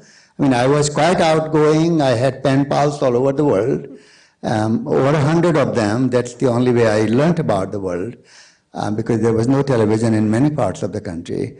But I just did not know how to take medicine. So the doctors always had to do injection to me, because I had no problem in injection. So, so with that being the case, I would say that, and I came from how India defines a middle class, which would be probably how the world defines as a working class. So just keeping that in mind, that I was in an educated family, but I still just did not know how to actually take a medicine, and as simple as that, a tablet. So I think any knowledge that we can pass on, through some of the initiatives that are already out there. Bill and Melinda Gates Foundation and others are playing key role. There are similar organizations in India as well. So, so I think with those kind of possibilities, we can not just to spread the word around, but actually share this knowledge with each and every citizen of the country, particularly in the rural areas where it can make a big difference. One more thing I noticed, as I was traveling in Uttar Pradesh, which is a northern side province in India, I noticed that in many villages, slightly larger villages than others, there was like a one shop. In that shop, they had, all these electronic means to register for the government schemes. That was very impressive because that is very expensive stuff to do. And to do it in the entire country, it's a big country. And we don't have that in the United States and many other countries. But the question is how many people are using. And actually, I found out that quite a few people were using, but the poorest poor even didn't know about it. So I think, how can we make them learn about it? And finally, I would say that one of the things that you need to use these facilities is Aadhaar card. And many of our children with blindness do not have Aadhaar cards. When they don't have Aadhaar cards, they don't have a disability cards. When they don't have disability cards, they don't get the money that government is committed to give to each and every child's parents. And this goes by, X amount of money per child in the family. So it's not like a lump sum. And so that money is different in different states because it's controlled by state and federal government, central government, both. So some states may have it 1,500 rupees per month. There are states that have 5,000 rupees per month because at election time they promised it and they had to deliver. The example is Andhra Pradesh. And we do work in Andhra Pradesh state, which is on the south side of the country. So it's a long answer to your question, but that's the current status. Yeah, very, very interesting. And it just where you started, where the information flow 30 years ago is when you were a child. When the information flow in an earlier generation was very limited. And I would say now information is at people's fingertips. One of the challenges is misinformation around public health. That is an enormous challenge everywhere, I imagine here as well. Per your latter comment, I wonder, do you think advocacy organizations and foundations like yours can help push implementation? We're going back to the panel on inclusive education. It seems like the policies are there, but not everybody knows about it, knows how to take the steps necessary to benefit from those policies. Are local politicians the ones who can make sure that their constituents benefit, or does this really require a grassroots operation? I think it will require two things. One is organizations such as National Association for Blind, and then there's a foundation of blind people or something. There's 3 or 4 foundations and organizations. They're doing a great job, actually, and they can expand the work. Now, here is a little challenge outside of that with the politicians. And I don't live here, so my knowledge of politicians might be quite old. But I do keep in touch in terms of reading news twice a day. The numbers are so small. The number of, and which is good news, the number of people with blindness or the handicaps is so small, they don't really form a major vote bank. So when you don't have, a major vote bank, then the politicians' interests kind of are a little bit limited. So just another example. So I was talking to people at World Bank, and I was saying, you're doing a great job on disability, and here is the challenge. We have 1.4 million, children with blindness in the world, and if they don't go for education, because education is the cheapest mean for success. In most countries, it's actually free of cost. So if you don't go for education, you are out of, out of the world, because there's a very, there's a likelihood that one would end up becoming a beggar or not be able to support themselves or their families. So in the US, when we talk about child welfare, child well-being, there's been a very elusive goal for decades to enable coordination across the state departments of education and health in particular. And I hate to bring this up here because I don't hear you talking about it in India, but for us, the Department of Criminal Justice as well, and trying to get all of those state departments to work together, ideally to integrate their funds and their activities to support what children need for their well-being. There have been many proposals, many efforts, none of them have worked for us.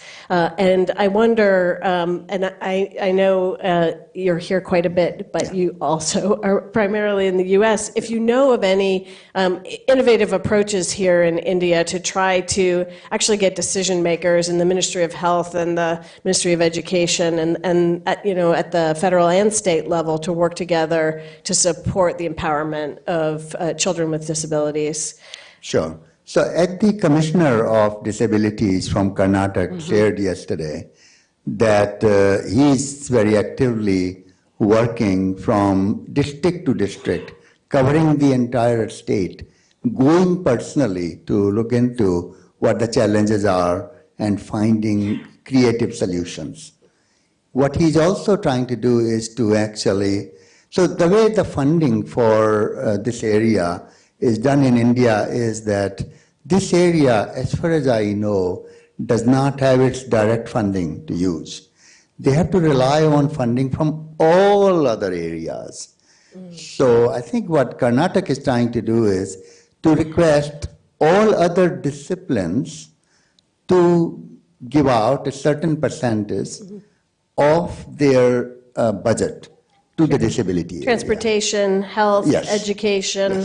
Yes, all of them to give out a certain percentage.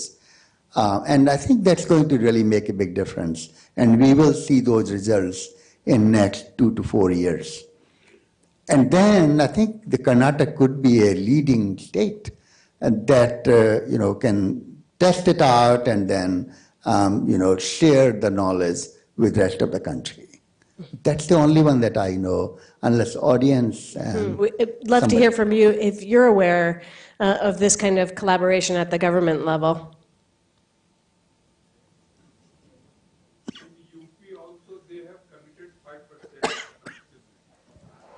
So they're also collecting funds across the other functional areas to support programs for people with disabilities?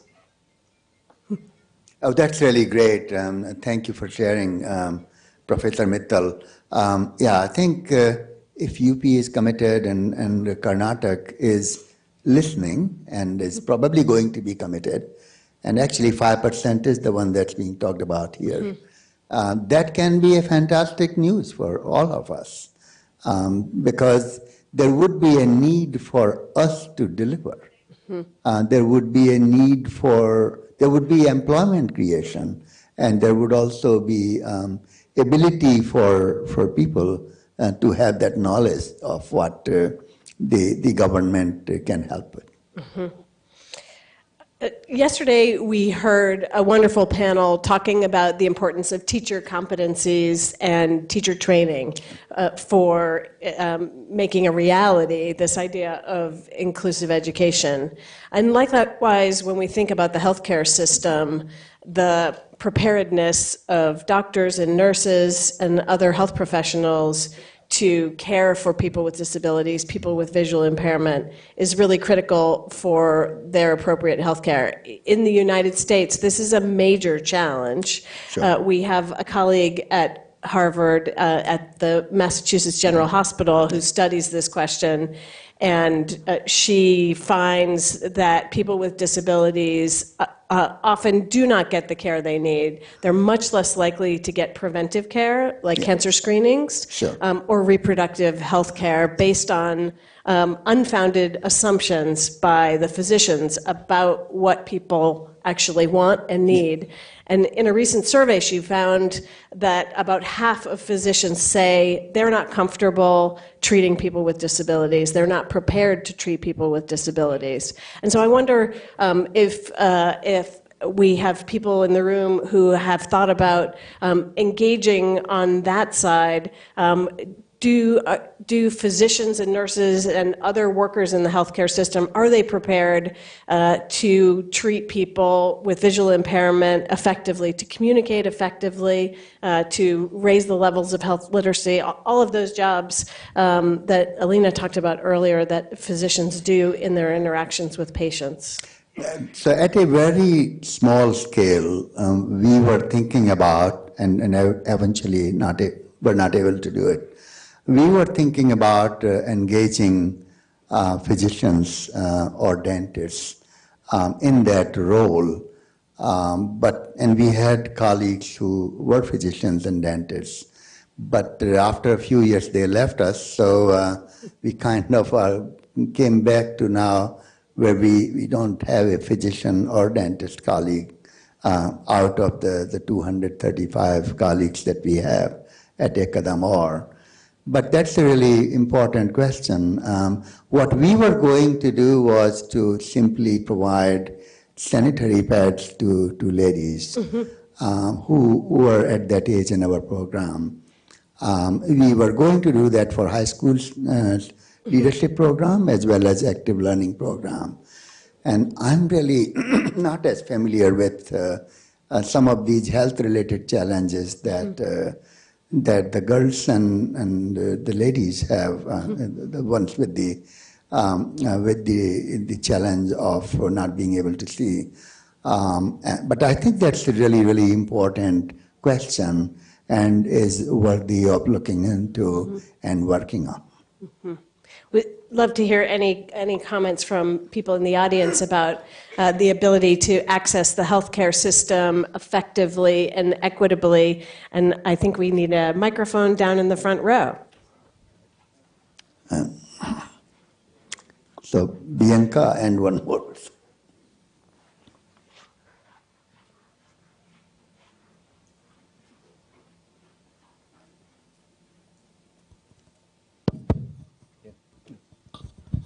Yeah, thank you, Dr. Satish. Extending on what you said, the major challenge in Indian society is taboo. We do not talk about sex education. We do not talk about healthcare from that perspective, and especially in the rural areas. This brings in such a big divide between what is there and what are people supposed to know. A good example is we work with many special schools. And in these schools, there are girl students who have absolutely no idea about hygiene. The reason is nobody taught them that. Even coming into the special school, the teachers were hesitant to even talk about it. So unless we break down these taboos, unless we are open about natural phenomena, unless we talk about it in a very clear, concise manner with the student or with the child appropriately to his age, it's not going to be sufficient just by encouraging doctors to be a part of this. Doctors do play their role, but unless the child reaches the doctor, it's the family, is the teacher who need to break down this barrier and accept that this is a part of your life and we have to talk about it.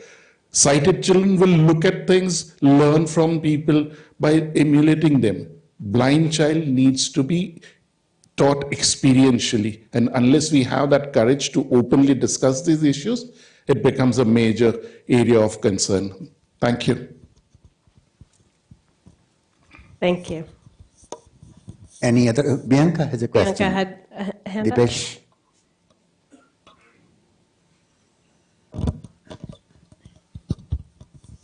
Thank you. Dr. Rosenthal, you made this comment briefly. about misinformation and disinformation. And I'd love to learn a little bit about both the Indian as well as the American context for how social media and maybe even mainstream media is complicating the work that governments as well as grassroots organizations such as the Kadam or Foundation, they are doing in the area of public health. And this possibly also relates to the comment that Dr. Mohbadi just made. Any thoughts on that? And as an extension of that, is there a way for allies such as myself, people who have a foothold in the private space, in the corporate space, who can help in this area, right? Because this is massive and pervasive. Yes, it's an enormous issue in the US for sure, and I know that there are people working on trying to find solutions. One complicating factor is that we think about finding ways to communicate to people who are the trusted sources of information, but trust itself is absent in so many spaces in the US.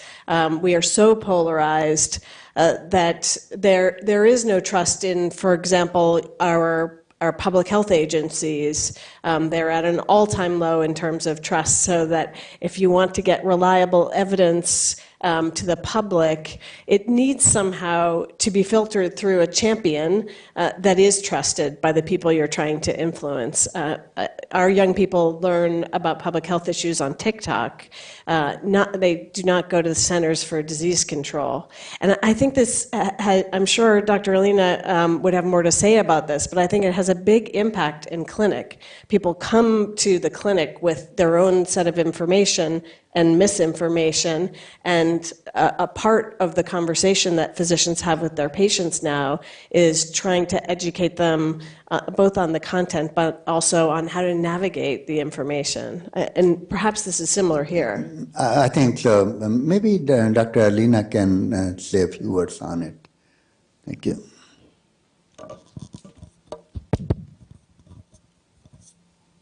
Hi, thanks for tossing the microphone to me. I probably, going back to this trade-off idea, I feel like social media has a positive side to it, and it really depends on what someone's watching. I feel like for the disability space, I have learned so much more from Instagram recently than I could ever learn as a physician. And if Kadam also wanted to have a social media presence, I feel like it could be part of the ecology of learning, just breaking down the barriers, because most people don't necessarily meet a person with disabilities unless their job, like mine, makes it very prevalent, or they're born into a family that has someone, so they can learn that, hey, it's all going to be good. You just have to work at it a little bit more. So I think there's a positive side, but you have to make your algorithm a virtuous loop instead of a negative one. Yeah. Perhaps there is a comment that Pranav, you might want to make, because you spend a lot of time on social media creating content that people enjoy watching. Do you have a, sorry for throwing the... No, I think it's, thank you. This came out of left field, but I will try to do my best. I think it's just all about perfect information. We talk about it a lot in economics. Dr. Rosenthal, as you would know, social media can be a very important reason for something like information failure. But it is very powerful, and as Dr. Alina said, I am a big proponent of it as well. The only thing that we need to understand is the concept and the practice of cross-referencing, and that goes for both the people creating the content and the ones consuming it, because we are very prone to confirmation bias, and that can lead to information failure, imperfect information, and externalities. And for those not studying economics, bad juju. Thanks. Well said, Pranav. Just coming back to this idea, when I was thinking about this panel, again, to me, everything that you do is public health. But then there's this operational side about, how best to engage and upskill the healthcare system, but also to engage other areas of finance.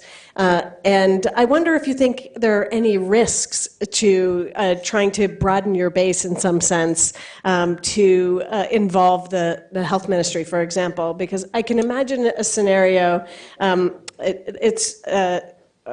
There's a hospital of an ALI fellow in Chicago, you may know, Rush, that has basically a CSR initiative. And when they started it, they used their CSR funds to have immunization programs, to go out into the community to immunize people. They never asked the community what it wanted to improve its health. And you won't be surprised that when they did, the community said, we would like jobs. Which, again, jobs are critical to public health. And so sometimes the healthcare sector can get so focused on the inputs that it controls, medicine, doctors, nurses, it forgets that the outcome that it is concerned with is not solely controlled by those things. Do you have any concerns about collaborating with people who may be very focused on inputs and not on the outcomes, the outcome of empowerment, the outcome of well-being? Well, I think not as much concern, but I would say that it's an opportunity to work with all.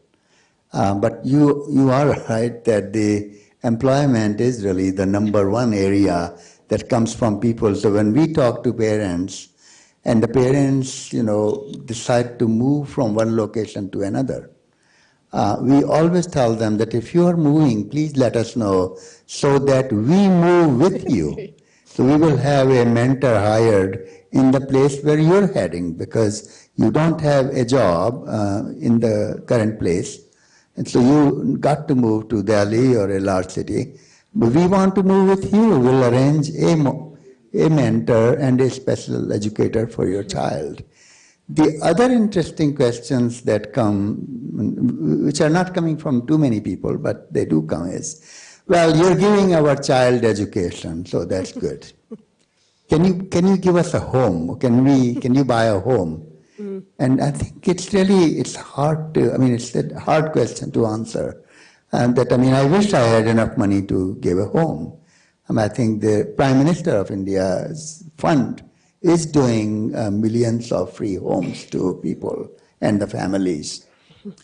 We don't have funding to actually construct homes for people. But one of our students, his home got burnt just maybe 10 days ago. And we are constructing home for them. But we cannot do it for everybody. So yeah. Well, I think we are the last thing between you and lunch, and I can hear my stomach growling. So I just want to say that I have learned so much, and I've taken away a couple of really important lessons from all of you. First, about how important it is to organize these efforts around the voices, the talents, the needs of the community that you are supporting. And also, do we want to jump in? Yes, please go ahead. Yeah, I would say a suggestion or question like that. First of all, in health sector, we doesn't have structured data, and also documentation is the problem, and good information from the responsible authorities. It could be any authority. I don't take specific names, but they should create the information directory that people can access accessibly, not just taking a picture and uploading in the website. That most of the website I have seen in most of the world health sector. So that should stop. They should create accessible resources. Next, they should be bureaucratic should be stopped. It should be as soon as possible when someone require any help in a medical situation. The medical bureaucracy is too much in most of the government sector. When someone needs any like medicine, they need a medicine. They don't need any like unnecessary suggestions and dialogue. So I remember always one thing: if you someone is not having a food, if I teach philosophy or any kind of medical dialogues, it not fulfill his hunger. What I need to do is what he need, I need to give. I don't need to preach what I want to preach. I hope that medical industry learns. Thank you. Thank you. Well, I think that takes me very much to my second point, which is I think you have all talked about the importance of really meeting people where they are and thinking very holistically about the outcomes. This is not education for education's sake, but education for empowerment, and that is really critical.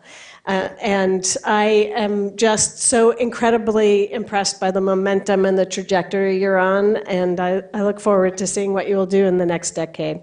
Thank you Thank you again very for much. everything. Thank you, Meredith. Thank you all. Thank you so much, Meredith and Dr. Satish. Your discussion did trigger a lot of interesting questions and gave us a lot of insight. I now request Satish ji to please present a token of gratitude to Meredith.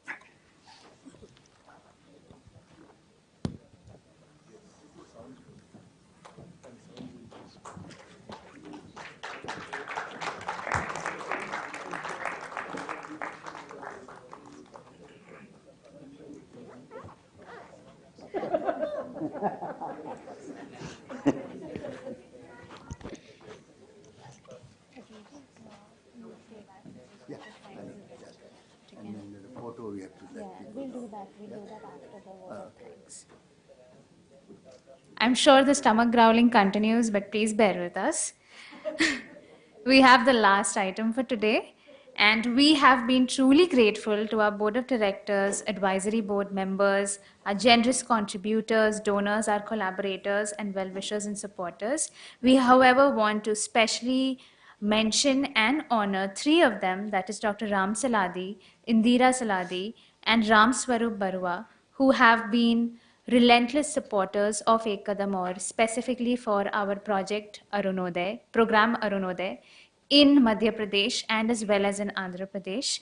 We have Ms. Yogyata Barua here to receive the Public Service Award on behalf of Mr. Ram Barua. Could you please come forward?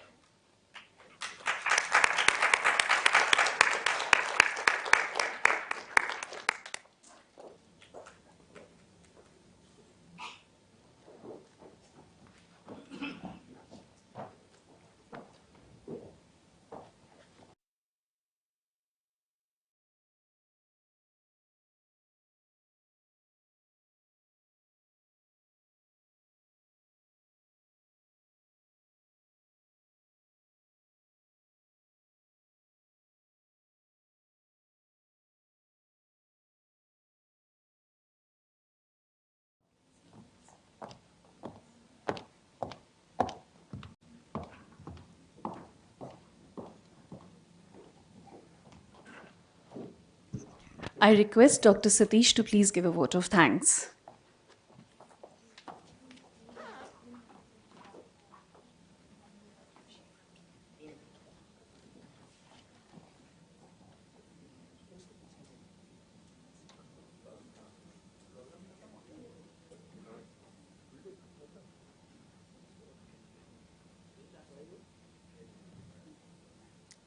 Dear brothers and sisters, thank you very much for joining us yesterday and today. Really enjoyed your company, your participation, as well as a lot of learning that you so generously shared with us. So thank you. A heartfelt thanks to all the speakers for sharing their valuable experiences and insights. Many thanks to Wipro for graciously hosting the conference. Thank you very much to all the colleagues of Wipro who were actively engaged in supporting this program through their providing the auditorium as well as the boarding component and also the arrangements that were necessary for us to come from the entrance of the organization to the auditorium. To our volunteers, thank you very much. To our volunteers who were here yesterday from Helen Keller organization and others, and our volunteers today from the universities in the Bangalore area. Our MCs, thank you very much to Vandana Chaudhary, Salome John, and Deepthi Talikached. Our speakers who came all the way from long distance, 18,000 to 20,000 kilometers, Dr. Meredith Rosenthal and Dr. Elena Chien, both are professors at Harvard University. To our volunteer photographers, Enoch, thank you so much. I know that you have been extremely busy yesterday and today, and really putting your heart, soul, and the sweat to the activity. Thank you very much. And Caroline, thank you very much for your photography. We're looking forward to pictures from you as well. And our special thanks to Bianca Ghosh. I really want to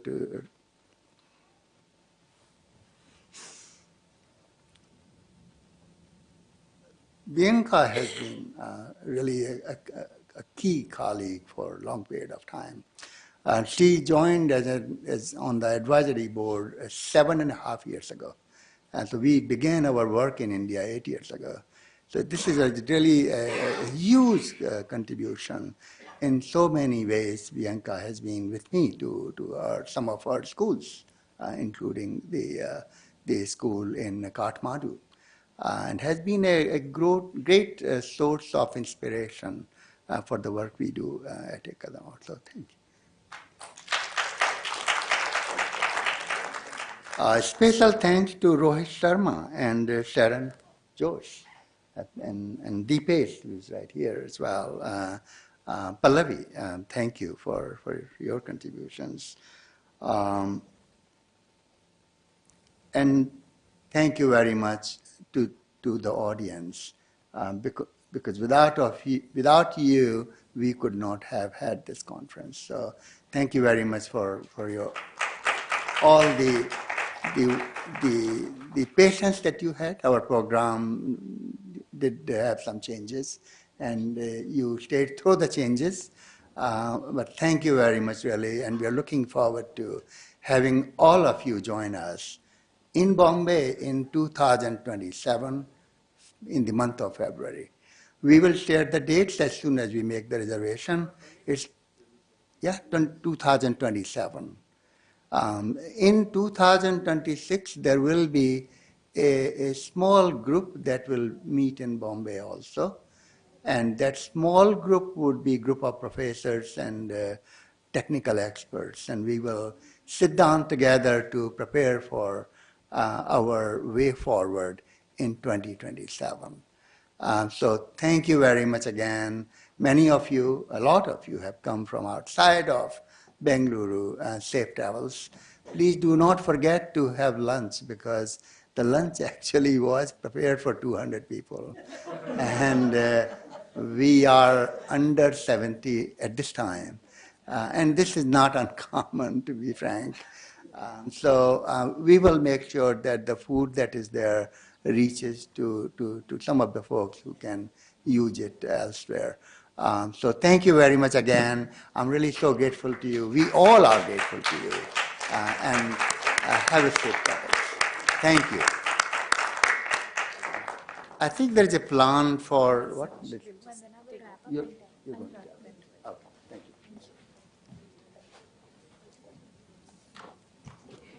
you. Ek Kadam Aur's mission has always been to empower those with blindness, providing them with the resources and support they need to thrive. But as we look to the future, we realize that our vision must expand beyond Indian borders. We are looking forward to create a global movement that champions the rights and capabilities of blind individuals everywhere. By forming international partnerships, sharing best practices, and advocating for inclusive policies, Ek Kadam Aur can amplify and impact and reach millions more. Together, we can dismantle the barriers that hold back countless lives, ensuring that everyone, regardless of their vision, has the chance to pursue their dreams and contribute to the society. Today, I urge all of you to unite in this mission and empower blind people worldwide to realize their full potential. On that note, we have Ankita Sehdev with us. I would request all of you to rise and join and sing Vande Mataram together.